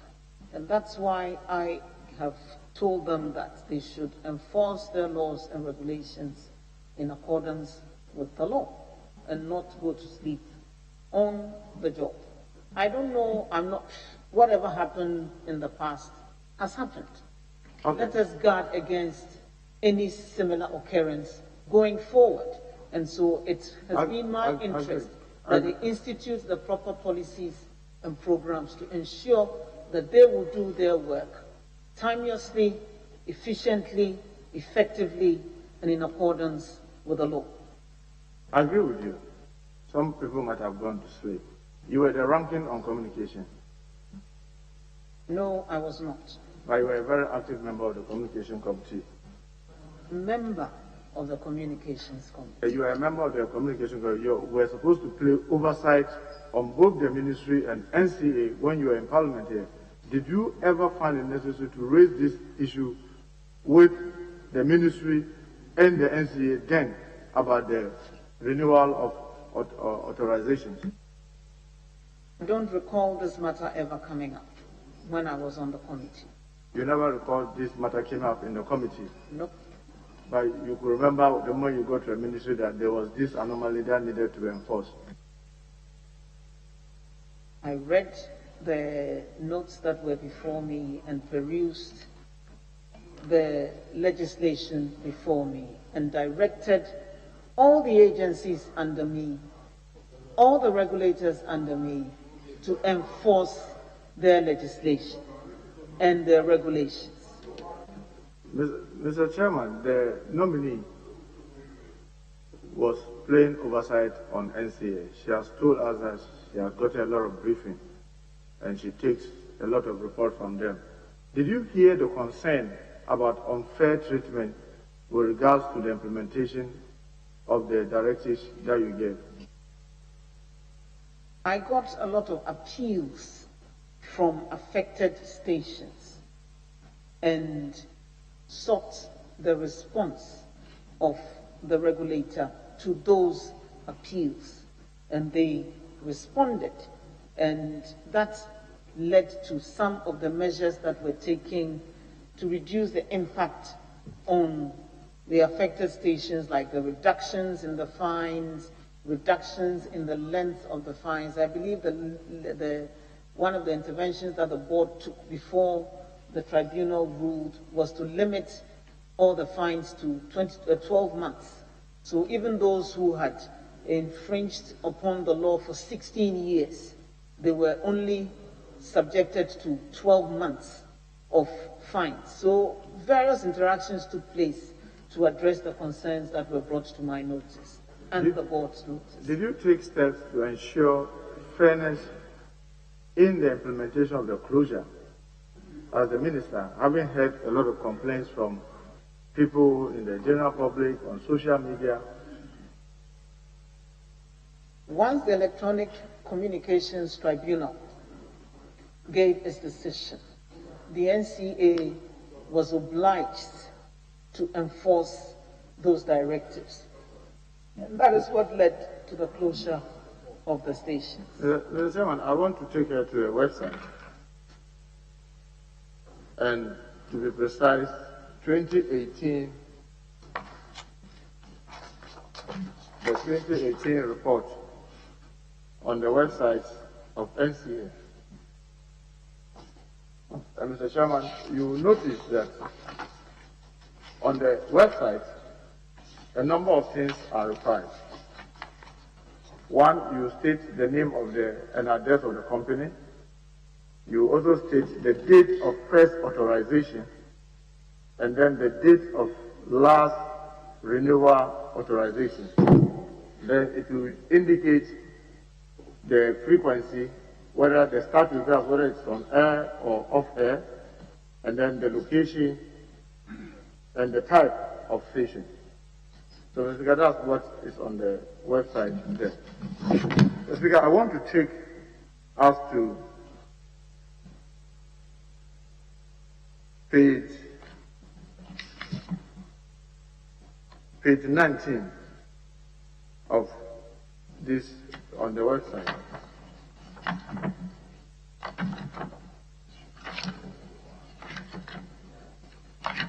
On page 19, that's the item 24. You have J-Life FM, and the first date of authorization is 9th January 2009, and the last date of renewal authorization was 7th March 2017. Minister, I want to believe that the last authorization date is showing the last time they renewed their authorization license. Is that right? I wouldn't know. No, Minister, you supervise the ministry. You are a member of the communication committee, and you know NCA as a website. So you can't say you don't know. Well, you are the minister, you are the supervising minister. Mr. Chairman, the minister advises on policy. The minister does not deal with the day-to-day administration or operations. Mr. Chairman, the minister said entity. When there were complaints, she was heard severally explaining that it is not true that people were targeted based on some other reasons. And I want us to go to her website, the website of the agency and the head, to prove to her beyond reasonable doubt that this happened. And she's just saying that, oh, I don't know. But I think it's very clear that all of us can see, so that we can go through, so that all of us can see. Honorable Leader, your question is that the left side shows that some people were not paying since 2018, is that right? The closure started in 2019. And I was showing her before 2018, the columns and what it meant, and who was, for lack of better, in good standing, and who was not in good standing. And then I'll take her and show her example, Mr. Chairman, with your permission. So why don't you go to the point? What you say it is. So, Mr. Chairman, I will just show this page 19, 24. It shows that J-Life FM had its renewal authorization. The last one was on 7th March 2017, meaning that the next one will be in 2022. The Speaker, Mr. Chairman, the next one that I want to show is on page 39 of this same page, 39.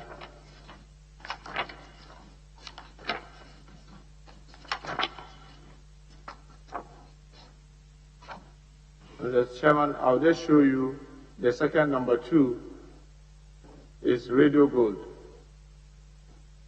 Radio Gold, that's Network Broadcasting Limited. Radio Gold, date of first authorization, Mr. Chairman, is 7th September 1995.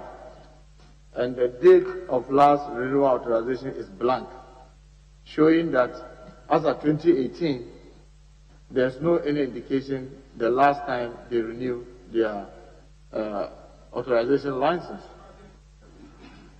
Mr. Chairman, the next one that I'll take you is page 44. On page 44, you will see item 36, Radio XYZ. The date of first authorization is 9th May 2011.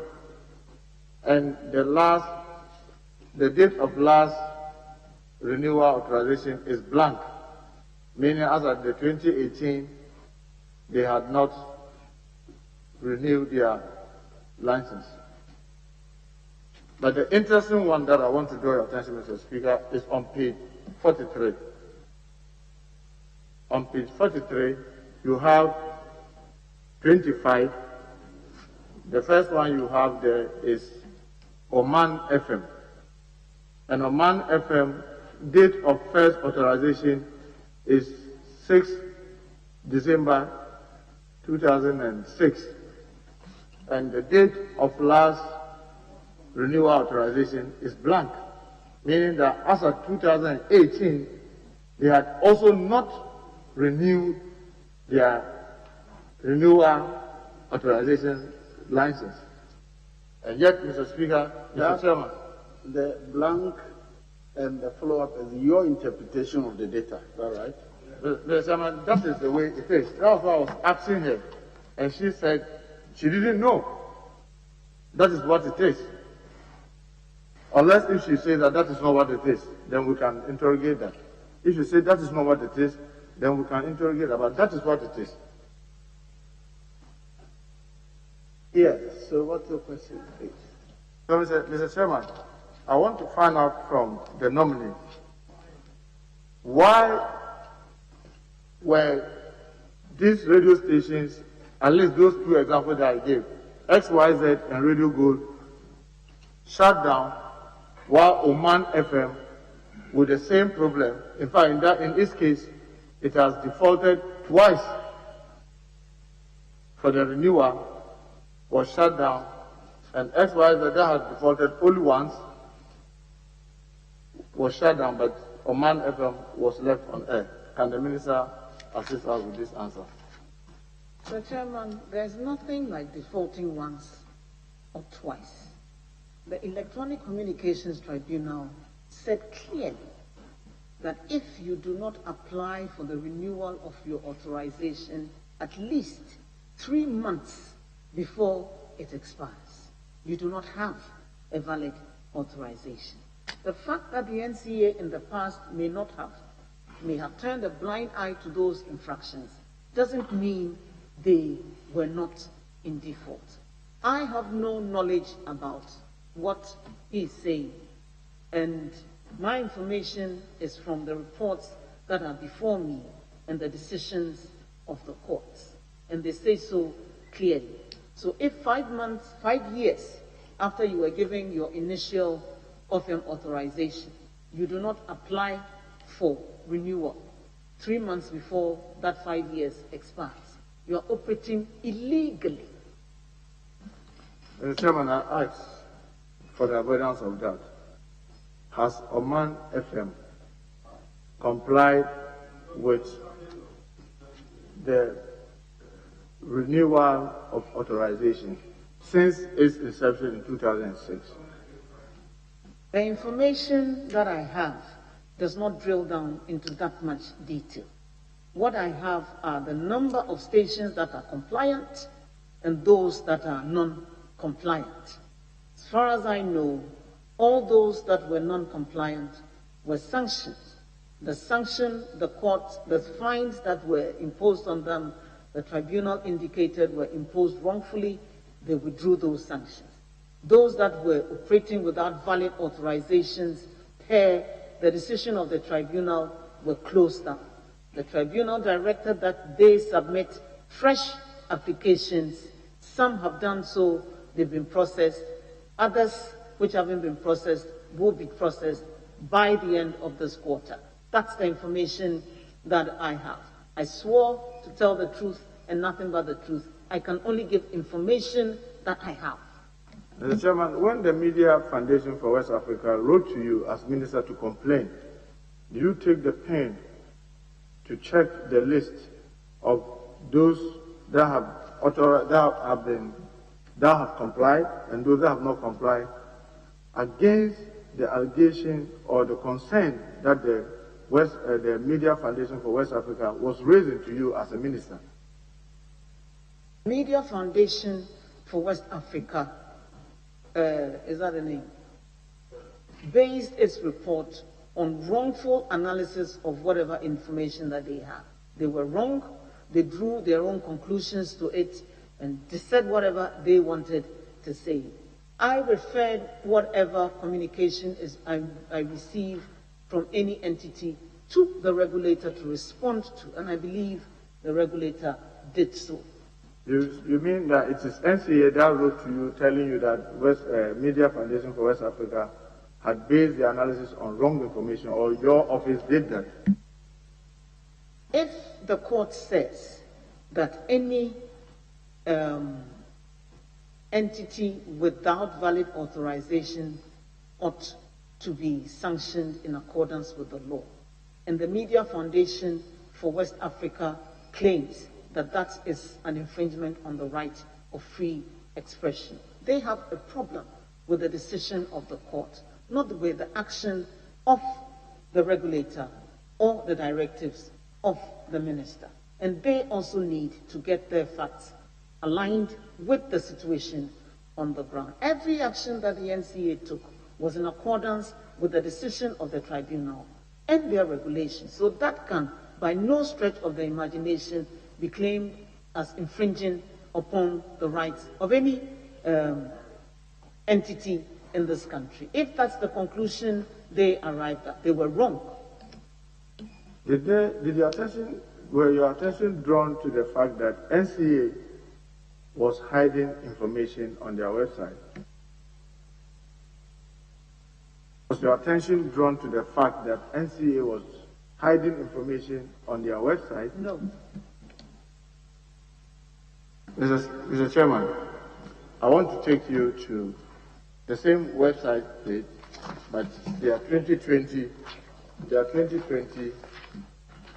second quarter, which is the only report that they have.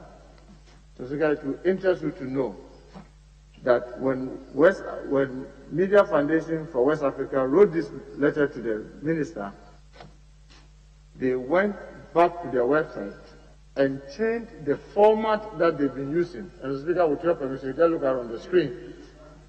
NCA went and changed the format from the one that shows the first authorization date and the last renewal authorization, and put up this to hide from the public the opportunity to see which radio stations had complied and which ones hadn't complied. If the NCA does anything wrong, under their law, is there no remedy? Under the law of NCA, she is the supervising minister to the ministry. She is the supervising minister to the ministry. And the letters were written to her. That NCA has hidden yes. data. Yes, the Media Foundation wrote to her. And that's why I'm bringing it up. Interestingly, Mr. Speaker, before then, the West Media Foundation for West Africa downloaded the same 2020 report. And Mr. Speaker, with your permission, I'll show that before they pulled out that one and brought the one without the details. Mr. Speaker, with your permission, yeah, the import of the question is that when they wrote to you, where you have asked the NCA to respond to their comments, NCA changed their website to hide the information about when each and every radio station has started and when it has renewed its authorization, because that was the crux of their letter, that there were unfair treatment about the closures. And Mr. Speaker, with your permission, I'll just show the minister that on page 43, you will see that Oman FM has still not. Mr. Chairman, I don't see what's being rolled out on the screen. He's referring to pages. I have no copy of the document before me. I have really no idea what the question is about. If you could clarify it for me, to put it in a form in which I can respond, then I could help. I cannot read what is on the screen. Honourable Minister, it's now on the bigger screen. Chairman, Honourable Minister, what the Chief Whip is saying is that an agency under you, the NCA, changed its data in order to hide information that Oman FM was also in default. Is that not right? Yes, Mr. Chairman. Honourable Member, are you aware of any such on behalf of your agency under you? Chairman, I'm unaware of it. If confirmed, I will take steps to find out what the honourable member is talking about. Mr. Chairman, also Kesbin FM also is not in compliance, but it's on air.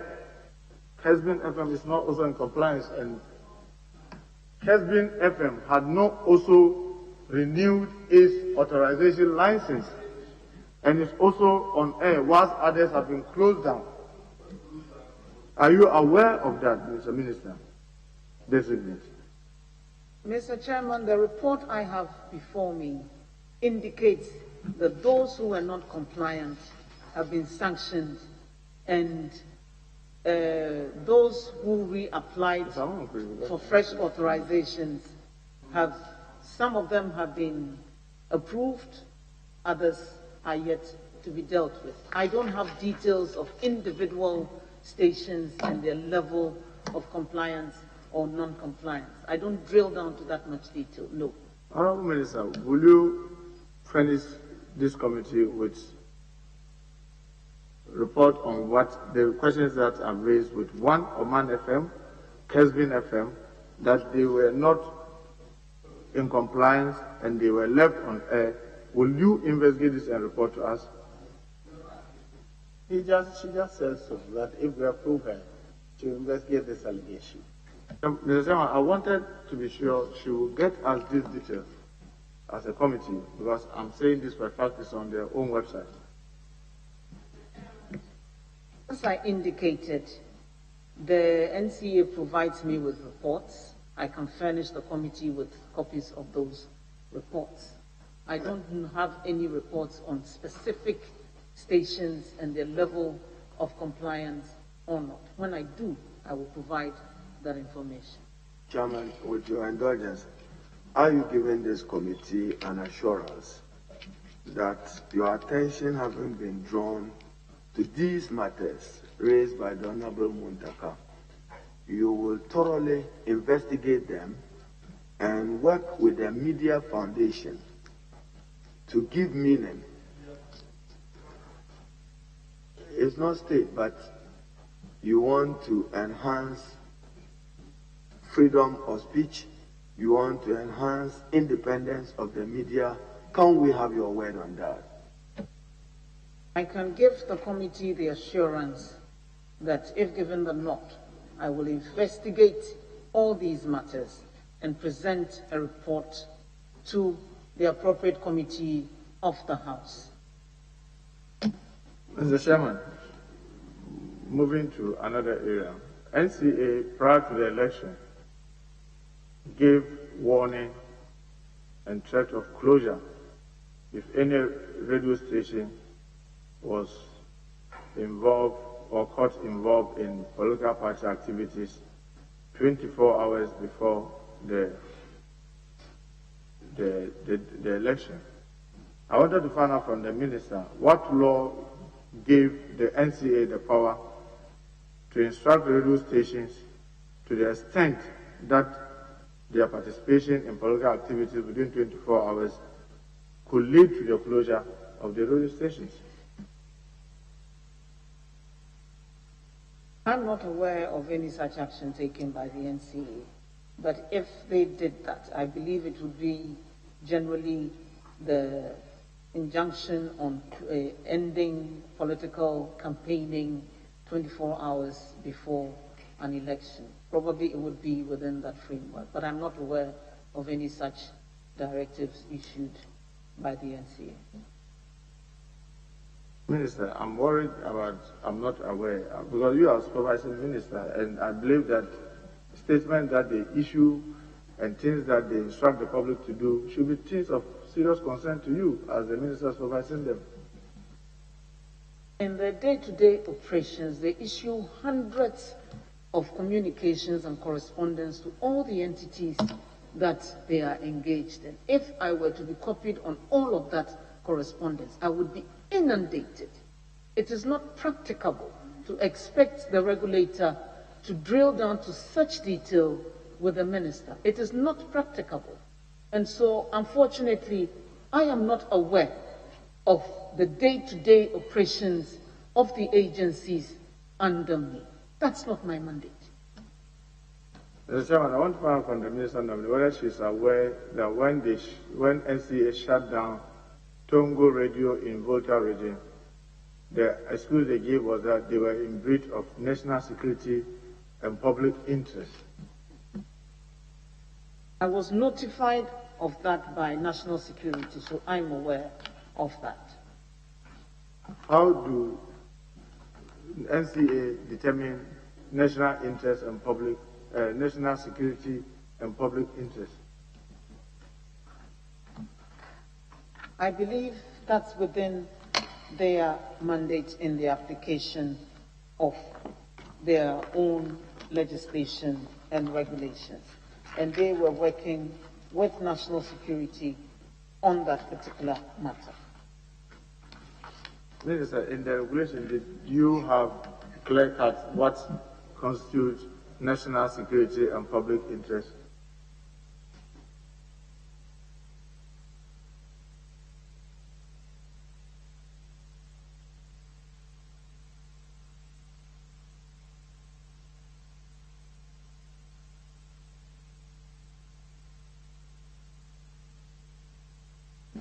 Are you looking for something? Which was? Pardon me, I didn't get it. I was asking whether in your regulation there was any definition of what constitutes national security and public interest that could guide NCA as to how, because you could just come at me and say national security and public interest, so shut down. I believe working with the security agencies and based on peculiar facts of each, situation, they would be able to determine that. So I will just ask some few questions on Kelly GBG. I just wanted to find out from the minister, at the time of awarding the contract, what was our problem that required that we should engage Kelly GBG? What was what? What was our problem that we wanted Kelly GBG to solve? The law mandated the connection to the physical nodes of the various network operators, which had not been done. The law mandated that a common platform be set up to monitor revenue assurance. That had not been done. And so those were the issues that we sought to resolve at the time. Mr. What was SUBA and the others doing if you say there was no any common platform? SUBA was conducting revenue assurance for the Ghana Revenue Authority. AfriWave was monitoring incoming revenue, incoming traffic, revenue from incoming international traffic for the NCA. There were two different systems set up to monitor two different things for the NCA and the GRA. There wasn't one common platform doing that work. Minister, couldn't we have gotten the gadgets to assist NCA to do this?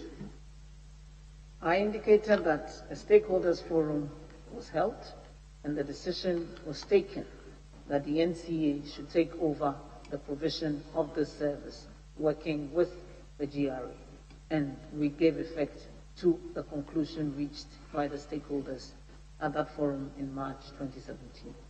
So I just wanted to find out from the Minister nominee, both she and the then Deputy Minister Ando had served in the telcos to a very top hierarchy of their companies, right? I don't know about the very top, but I served. At the point that decision making, you were part of decision making? Absolutely. Was that what you were doing? Were you evading full disclosures and revenue cuts in those companies? Were we what? Were you in those companies that you were serving involved in revenue diversion and under declaration? Revenue diversion and under declaration? Not that I'm aware of. At the telcos that you were serving as private employees of those companies before you became members of parliament, I was asking, in those companies, were there evidence of under declaration and revenue, under declaration of revenue and the data that in terms of calls and the activities that were happening in your company? And my answer is not that I was aware of. Come again? Not that I was aware of.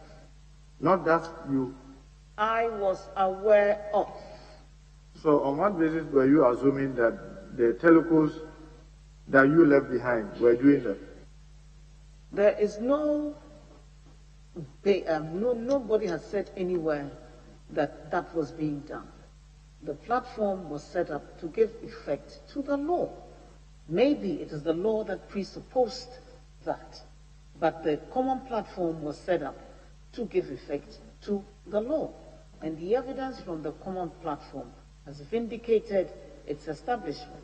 It wasn't set up on suspicion, but it was set up to guarantee that government was receiving accurate revenues from the sector. And there was a reason for the law being passed.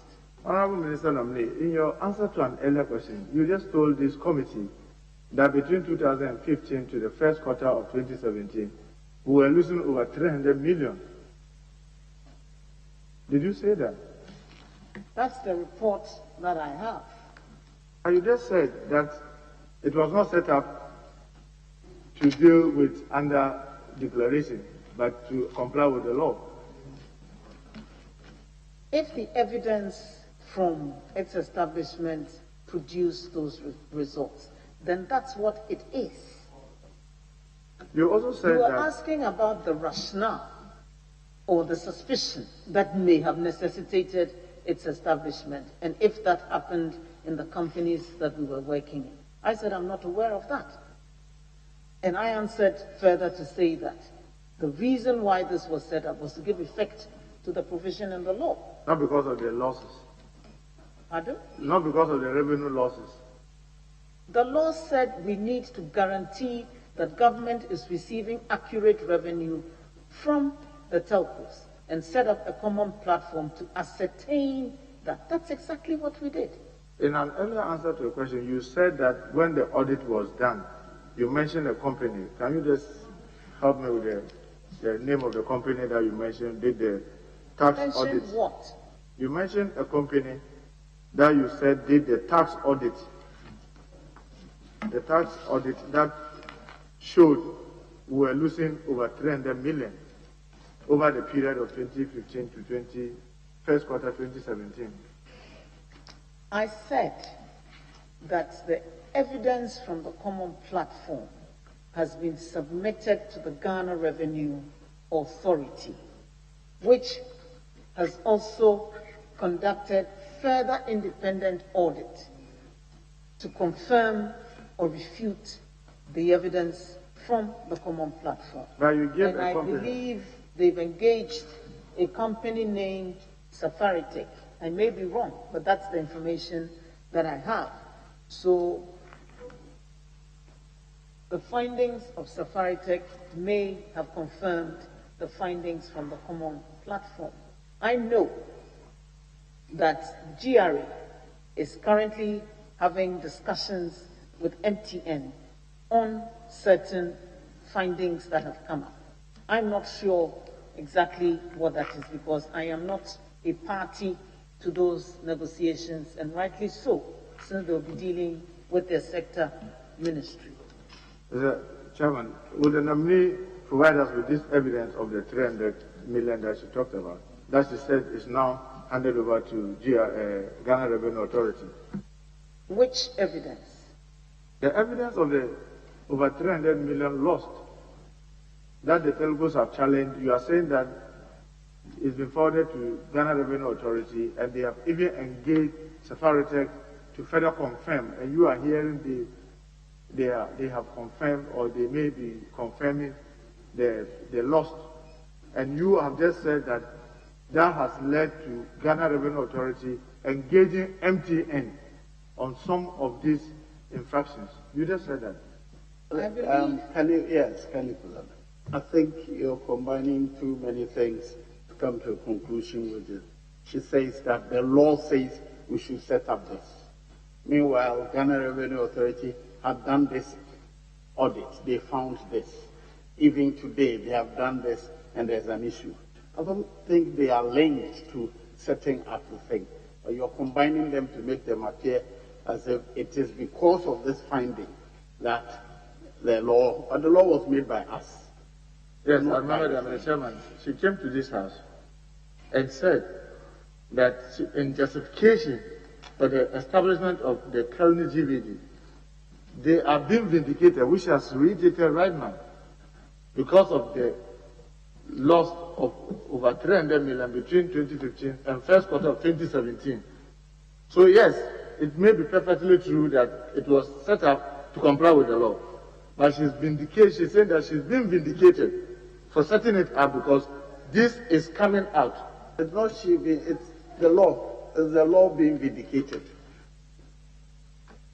Mr. Chairman, she just said she has been vindicated for setting up the Colony GVD, but whatever. I just wanted to be sure. Use those words, Mr. Chairman. Oh, okay. Which words did you use, Minister? I thought that was what I heard. If that's not what it said, then I'm sorry. I thought that was what I heard. Those words, Mr. Chairman. I'm sorry. Did you say the 300 between 2015 and first quarter of 2017 is being confirmed by GRA? Did you say that? Mr. Chairman, the reports that I have from the common platform, and with your permission, I would repeat that for the avoidance of doubt. The introduction of the common platform has resulted in a savings of 6.5 million monthly on the contract. The fraud management component has made tax savings of 565.7 million, and over the life of the contract, it is expected to deliver tax savings of over 800 million cedis, Ghana cedis. On revenue assurance, it provides the following information to the Ghana Revenue Authority: revenue to the government by top-ups, measurement of top-ups per operator by the common platform, and revenue to the operator measured by the common platform on consumption. And with this, the Ghana Revenue Authority is now able to verify the various revenue streams of the network operators, plug revenue leakages, and more accurately predict revenue trends from the sector for planning and policy formulation. For mobile money monitoring, the common platform has reported January 2021 monthly usage of 81.3 billion Ghana cedis, 344.6 million transactions, with 124.5 million Ghana cedis generated by the operator in transaction fees. Further breakdowns of transaction types. It's 4 o'clock now. We started at 10:50. Kindly wind up. Mr. Chairman, what is reading is the projections and targets of the current GBG, not the 300 that you have talked about. Anyway, Mr. Chairman, under declarations detected, the introduction of the common platform has uncovered that prior to the introduction of the common platform, 300 million in taxes was lost from potential under declarations between the first quarter of 2015 to 2017. So this is the report they gave you. An estimated 470 million in taxes was saved between the first quarter of 2017 to date as a result of the announcement of the implementation of the common platform. So, Mr. Chairman, this is exactly what I was then demanding, that whether she could provide us the evidence to that they were claiming. This is from the analysis of the data, and we would need the whole room to get that here. Unfortunately, I cannot provide that information to the National Communications Authority, may be in a position to do that. Mr. Chairman, just for that, this report that you are reading, where is it from? These are the reports of the savings that the common platform has generated from inception to date. Who generated that report that you are reading from? The common platform. So that's called the GVG. The common platform is managed by the Ghana Revenue Authority and the National Communications Authority, working with their service provider, GhanaWeb. Mr. Chairman, lastly, earlier in a question to you about the Honorable Collins Order incident, the unfortunate incident, I must admit, you said the incident of that day is not something any of us would be proud of. But Honorable Collins Order has reiterated vehemently that you never apologized to him. In fact, that you did tell him that he doesn't deserve an apology from you. I've had several conversations with him since that incident occurred, expressed my regret. He even told me, I told him that my jewelry was damaged, and he indicated to me that on his next trip to the Hajj, he would buy me something in replacement for it. I'll be surprised if he said that I didn't apologize to him. But if he may have overlooked that apology, I'm using this platform to offer my unconditional apology to him for the events of that day. Mr. Chairman, the unfortunate incident of you and Honorable Akando, what do you say to that? You and Honorable Akando, what do you say? Honorable Akando, what do you say to that? Mr. Chairman, I had been sitting in this particular chair for hours that day. By the time I got up to go to the washroom, everybody had assumed a particular seat in this house and was sitting in the chair. I got up to go to the washroom. Honorable Akando was sitting behind Honorable Obiamwa, right here. So he had a seat in the house. It's not as if he was also now looking for a chair to sit on. In my experience, even when there are no seats available, gentlemen get up to offer their seats to ladies who may not have a seat in the house. They do not leave the chair they are sitting on and come and occupy the seat that the lady is sitting on. When I came back from the washroom, his seat was vacant. He was sitting in this chair. Honorable Otute was sitting where Honorable Collins Dowda was supposed to sit. He saw that I had returned and he refused to get up from the seat and sat down. I had two or a few options open to me. It was obvious that he was hoping to provoke an incident or a confrontation with me. After all the excitement of that day, I didn't want to be party to any such thing. But I did need to sit down. So I sat in the chair that I was occupying before I went to the washroom, which he happened to be sitting on. When I sat down, he started trying to shake me off and was moving back and forth before he quickly realized that it would have unintended consequences that would not be good for him. And so he quickly stopped and froze. And at that point, I decided to restrain him from causing any further damage to himself. And so I used physical restraints to subdue him. So it was physical restraint of an obstreperous adult. Yes, Chairman.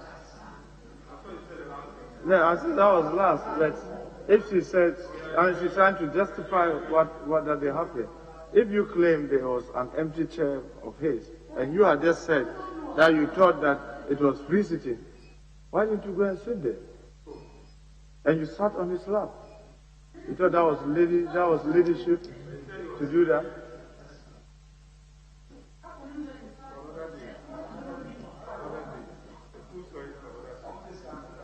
Mr. Chairman, certain things are best left to the imagination. Thank you. Well, Mr. Chairman, thank you very much.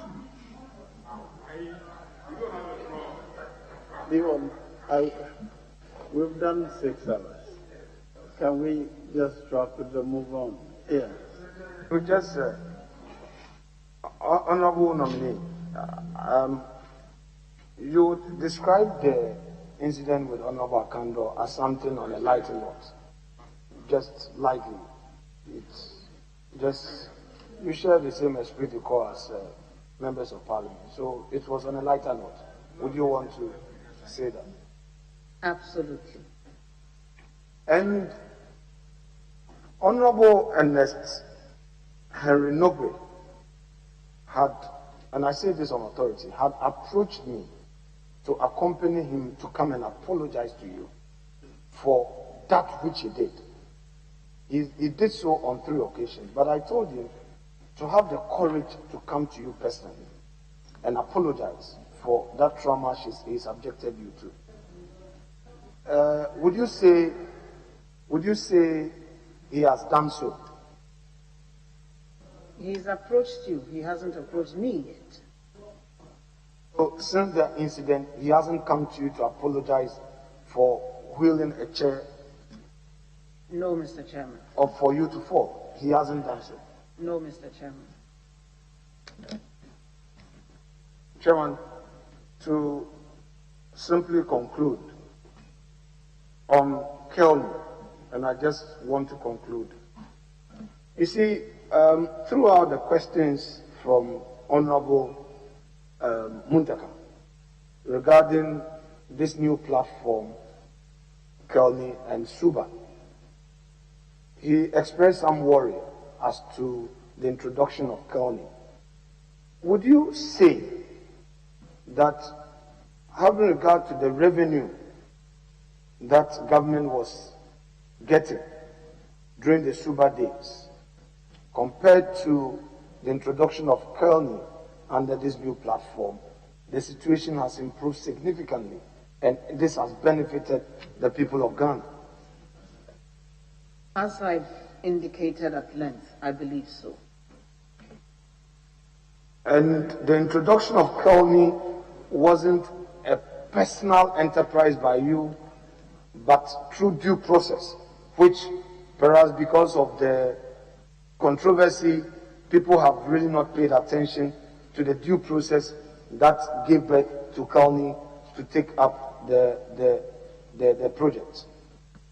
Absolutely. From the selection of the shortlisted companies through to the securing of PPA approval, tender process, which was undertaken through the World Bank Standard guidelines, and the approvals from the Central Tender Review Board. Nothing untoward took place in the procurement of this contract. Thank you, Mr. Chairman. So, Madam Nominee, you also took us through challenges with regards to taxation and mobile money, that the telcos, you having difficulty in having to get revenue on mobile money. Would you consider a policy that would direct the telcos to register subsidiaries for the purposes of their mobile money business, just to ensure that taxation is exacted on those? Because if they have subsidiaries for mobile money business alone, they would have separate accounts, which will make it easier for government to tax those revenues. Would you see this as a major reasonable step to take? It could be, Mr. Chairman, but I believe that when it comes to regulation of the financial service itself, it's the Bank of Ghana that has that responsibility. The regulation of the technology which delivers that service is the remit of the National Communications Authority. So in this space, digital financial services, there's a shared responsibility. So I'd look forward to stakeholder engagement in this area to ensure that government derives all the possible revenues that it can from this sector and facilitates the growth of the digital financial services sector. Thank you. Yes, you know. Chairman, I can understand that the nominee has been on her seat for more than 5 hours. Whilst I would wish her well, subject to what decision the committee will take. May I just paraphrase some words to guide some of her policy action in future? And I know that she's familiar with Article 296 of the Constitution. When you are exercising discretion, and I'm talking of supervisory discretion, that it must be fair and candid, and it shall not be arbitrary, capricious, or biased. So when you have, for instance, in Bimbila, a Bantambo FM station closed down, or you have XYZ Radio Gold closed down, then you have Ash FM or Kesbin, as the Honorable Muntaka relates to, then people are minded to think that the exercise of that discretion have been abused and not inconsistent with Article 296. So what would be the future of those FM stations closed down, provided they meet regulatory minimum compliance requirements? Mr. Chairman, as the court indicated, they stand in the position of people with fresh applications for authorization. So the option open to them is to submit a fresh application for FM authorization to the regulator. And it will go through the processes for approval that they are mandated to do. And I have indicated to the regulator that they should do their work in accordance with the law and the regulations and be fair in the application. So provided they act in accordance with the law, is the expectation that that will be your contribution to enhance freedom of expression and independence of the media by getting them operationalized and functional? Absolutely. Chairman, when the Honorable Ablakwa took the floor, he referred to the smart workplace contract for which some payments were made up to 9.9 million and probably even more, because the last paragraph indicates that there would have been some expenditure July to September 2020. We want to appreciate how the procurement of this matter was done for the purpose of our record. Then, Chairman, Minister, when the Honorable Tampuli referred to his accident, he didn't add that he escaped narrowly thanks to his driver. But we laid fiber from Ho to Kulungugu. We laid fiber, if you check at the ministry, sponsored by the Norwegian government. There is fiber laid from Kulungugu. I recall that when there was redundancy, I connected that fiber from Yendi to Wamale, which should cover Miang and many of the communities on that road. Why is that infrastructure lying idle since that period? I indicated that the rural telephony project would need backbone, either fiber or satellite, to extend connectivity to the various communities. And so that infrastructure would be fully utilized in the short to medium term. So, Minister, my observation is just that, you see, if I were traveling from Adomi Bridge, the Honorable Blackwest constituency, and I turn on that road, and I'm heading towards, there's a way you can connect from Hohoi through Dambai to Bimbla. Now, we should appreciate telephony as an emergency tool. If you give effect to the functionality of that fiber, people traveling on it, I just can't find that acceptable that since 2012 up to date, we would have finished this infrastructure. The telecoms are not using it. Government itself is not using it. Give me an assurance and time limits that you ensure that you make it available, because it will improve communication, particularly for the university which is located in Ho as its capital. Mr. Chairman, there were major challenges with the quality of that fiber, and those have been rectified. As I've indicated, it will be utilized as a backbone infrastructure for the rural telephony and other projects. And so that should be done within the shortest possible time. Chairman, I hope you tolerate me. I won't take too much. The rest will be commentary so that Minister will be guided. For instance, one, the NCA Act under Section 33(2), I believe, as Honorable Muntaka and Honorable Suina referred to, are required by law to submit annual report. It amounts to a breach of the law when they don't do it consistently for 4 years. Give us an assurance that all the reports will be brought to us before the end of this year or quarter or 6 months. We need to have those reports, because that is when you understand some of the issues that Honorable Muntaka is referring to. If we have their reports, then we know those who are complying and those who are not. Mr. Chairman, it will be done. Thank you. And the other one, fair to you, the essence of introducing the revenue assurance was to deal with grain and what we call refiling. And for our colleagues, many of us noticed that someone will call you from Europe or America, and it came in as 23350, 23324, 23320. It means it was a call bypass. So the minister may be right in assuming that it led to loss of revenue.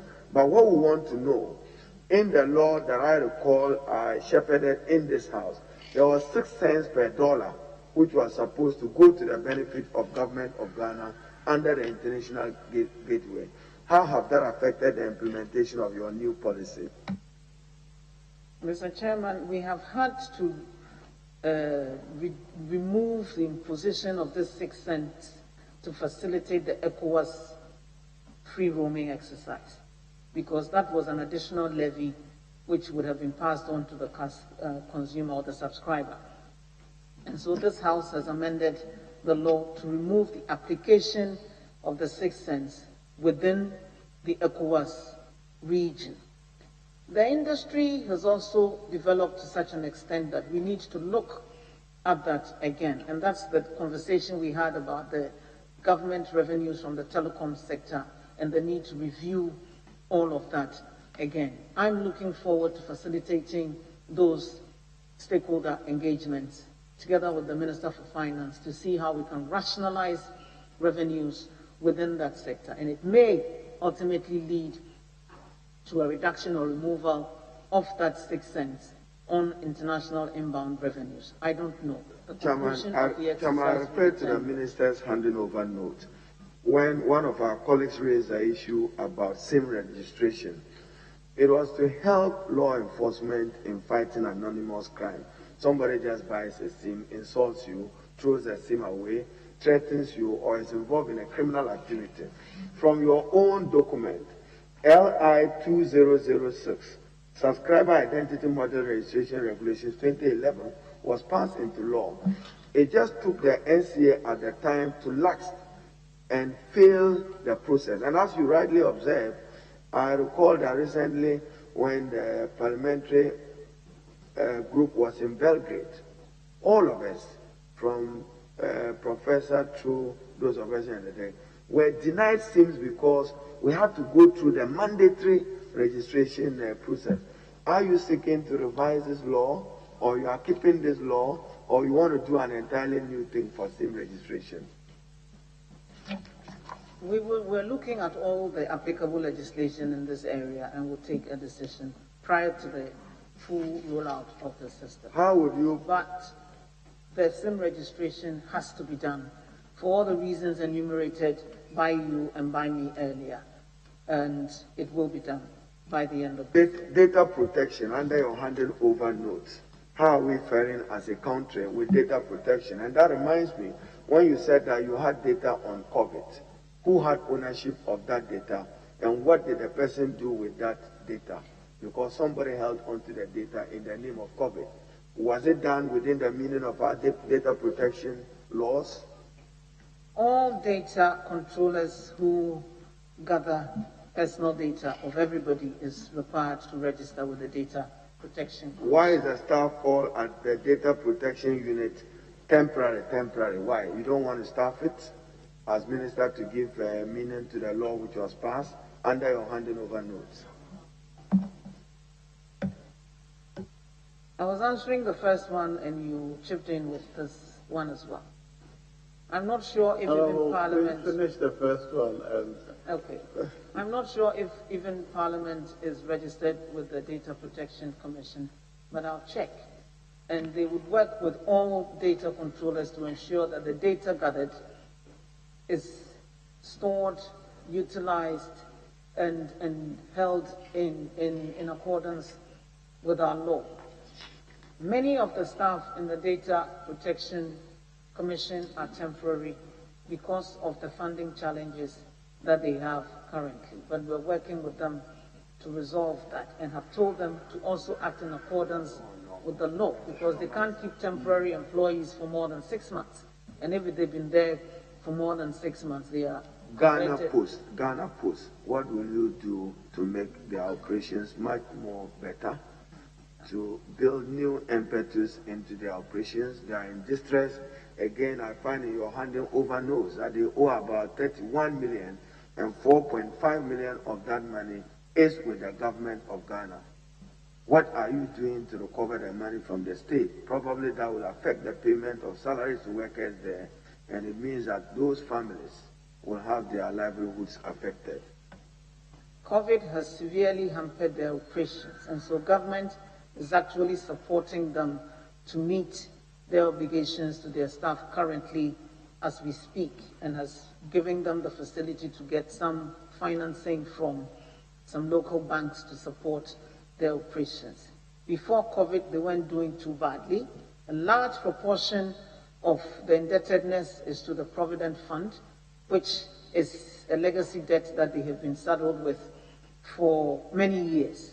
We're working with them to see how government can ring-fence that debt if possible and give them a cleaner balance sheet for them to be able to borrow on their own balance sheet and upgrade. You see, but there's a lot of potential there, and we're working with them to unearth that. They've done an enormous amount of work. You've been there in the last 4 years with their potential. What did you do with it? You've been there in the last 4 years with Ghana Post. I didn't hear the question, sir. You've been there in the last 4 years as minister with all the potential of Ghana Post. What did you do to salvage them? Oh, they've done an enormous amount of work in the last 4 years, and we're well on the way to profitability, but for COVID, which has derailed their Chairman, I'm ending with a comment. When the Honorable Soyere asked you about the broadcasting regime in Ghana, you chose to defer to say that it is not your mandate, it is that of the Minister for Information. The NCA, for instance, as you know, is in a tough war with the National Media Commission. You allocate frequencies, they have difficulty controlling content. There is no broadcaster bill or law in Ghana which is supposed to provide us a distinction between state broadcaster, public broadcaster, commercial FM, and then community FM. What will you do as minister in collaboration with your colleague to give effect to a regulated broadcasting regime in Ghana? Indicated content and regulation of the broadcasters are not the responsibility of the Ministry of Communications. We deal with the frequency and the infrastructure. And so we work closely with the Ministry of Information to ensure that we have the proper legal and regulatory regime to regulate content and the operations of the broadcasters in this country. Thank you. Chairman, as I indicated earlier, I've had some life there. My is to wish you well, subject to the committee and plenary. The Honorable Zuera asked you about Tuliwe. When you drive from Mpaha, you have about 1-2 hours, and I'm just giving an indication. Assuming at that period, John Mahama, president then, was vice president, he'll be out of reach. If President Nana Akufo-Addo was to campaign in that area, he'll be out of coverage area. In circumstances of national emergency, they must have connectivity. Do I also take solace that your rural connectivity will do the trick for us? Absolutely. We're working on it. Chairman, I should thank her by just also saying that words matter and words hurt. And when you get words out of your lips sometimes, it flies like, is it that the woman call a bow and arrow? What runs faster? So just be mindful, as Chairman said, in your public discourse, you appear to be very, very harsh sometimes on your words and uncharitable on your words. It doesn't help in the governance space. My other worry, which I would entrust you if you do get the nod, MTN as significant dominant market player. I'm struggling to see how we can get out of it, because the management of our LTE, WiMAX, 4G to 5G regime, in my view, we didn't exercise proper discretion in doing it, and therefore we just created that monopoly out of policy. On that note, Chairman, I should wish the nominee well. Okay, Honorable Minister nominee, today you are in the seat nearly 6 hours. Thank you for enduring us and for attending upon the House. You will hear from us. You are discharged now. Thank you, Mr. Chairman. I'd hope that as a member of the committee, you'll show me some little latitude.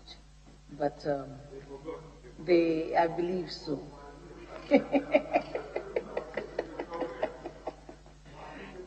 I am exceedingly grateful to the committee and wish to assure you that should I get the nod, I would work with everybody to ensure that we provide sanity in this space and derive further benefit from the ICT industry. Thank you very much, Mr. Chairman. Honourable members, a committee meeting will resume in 15 minutes. 15 minutes. Let everybody walk around a little.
powers and principalities.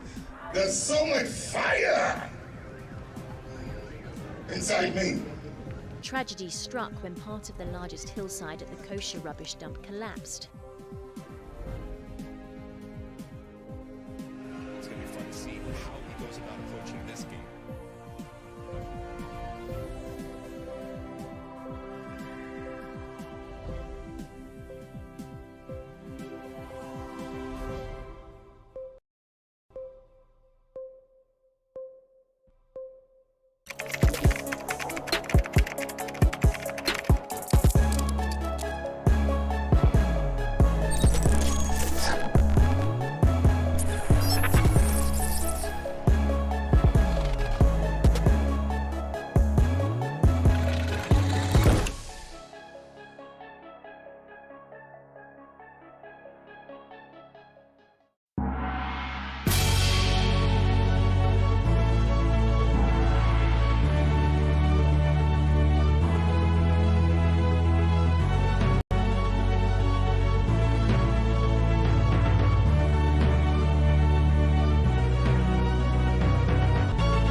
Powers and principalities.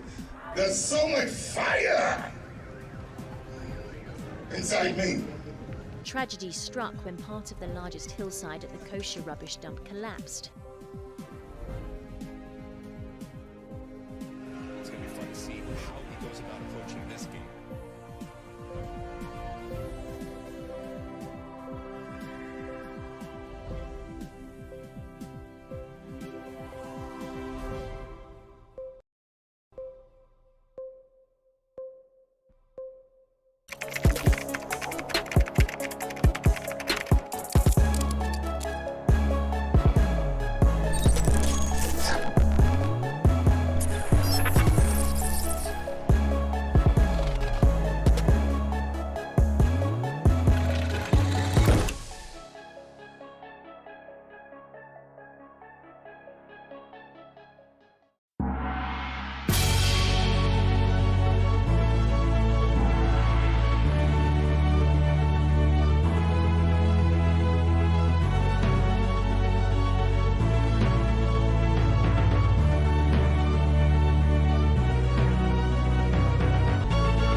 and principalities.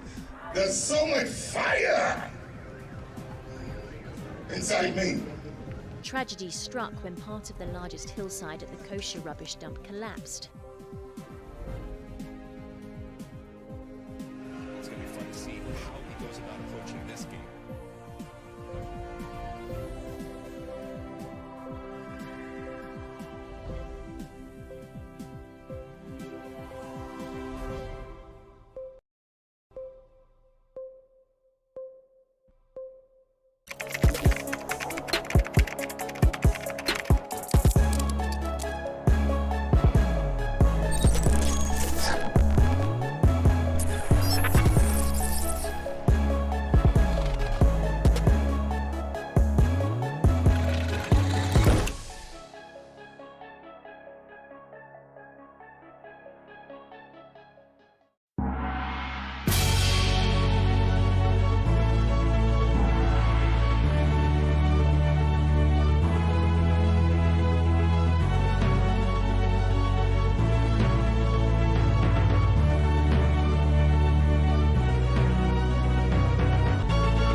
Powers and principalities. There's so much fire inside me. Tragedy struck when part of the largest hillside at the kosher rubbish dump collapsed. It's going to be fun to see how he goes about approaching this game.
powers and principalities.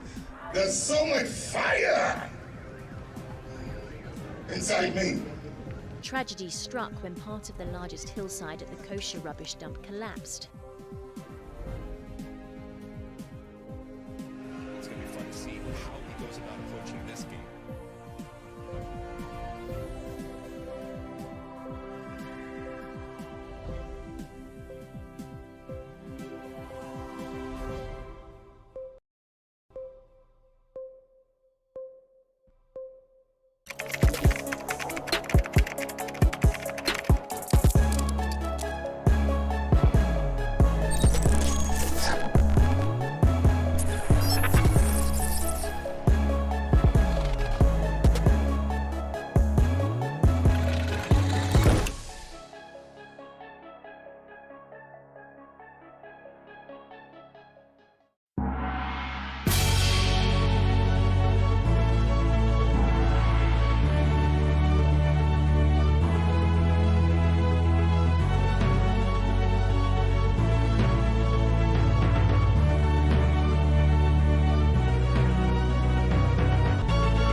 Powers and principalities. There's so much fire inside me. Tragedy struck when part of the largest hillside at the kosher rubbish dump collapsed. It's going to be fun to see how he goes about approaching this game.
rural-urban. But so far as there's that imbalance, and nothing is consciously done to address it, then by all means we shall have it. I believe we should be very affirmative on that. And if there's consensus on that, based on consultation, we should be able to achieve that. Thank you, Mr. Chairman. Okay, thank you. The leader says it's done. I have one question for you. If you drive around all our peri-urban communities, district capitals, the last one which really hit me was about 3 years ago, I went to Wenchi. That's where I did my sixth form. I went to Wenchi in Brahafu. That's where I did my sixth form. In my sixth form days, as we walked from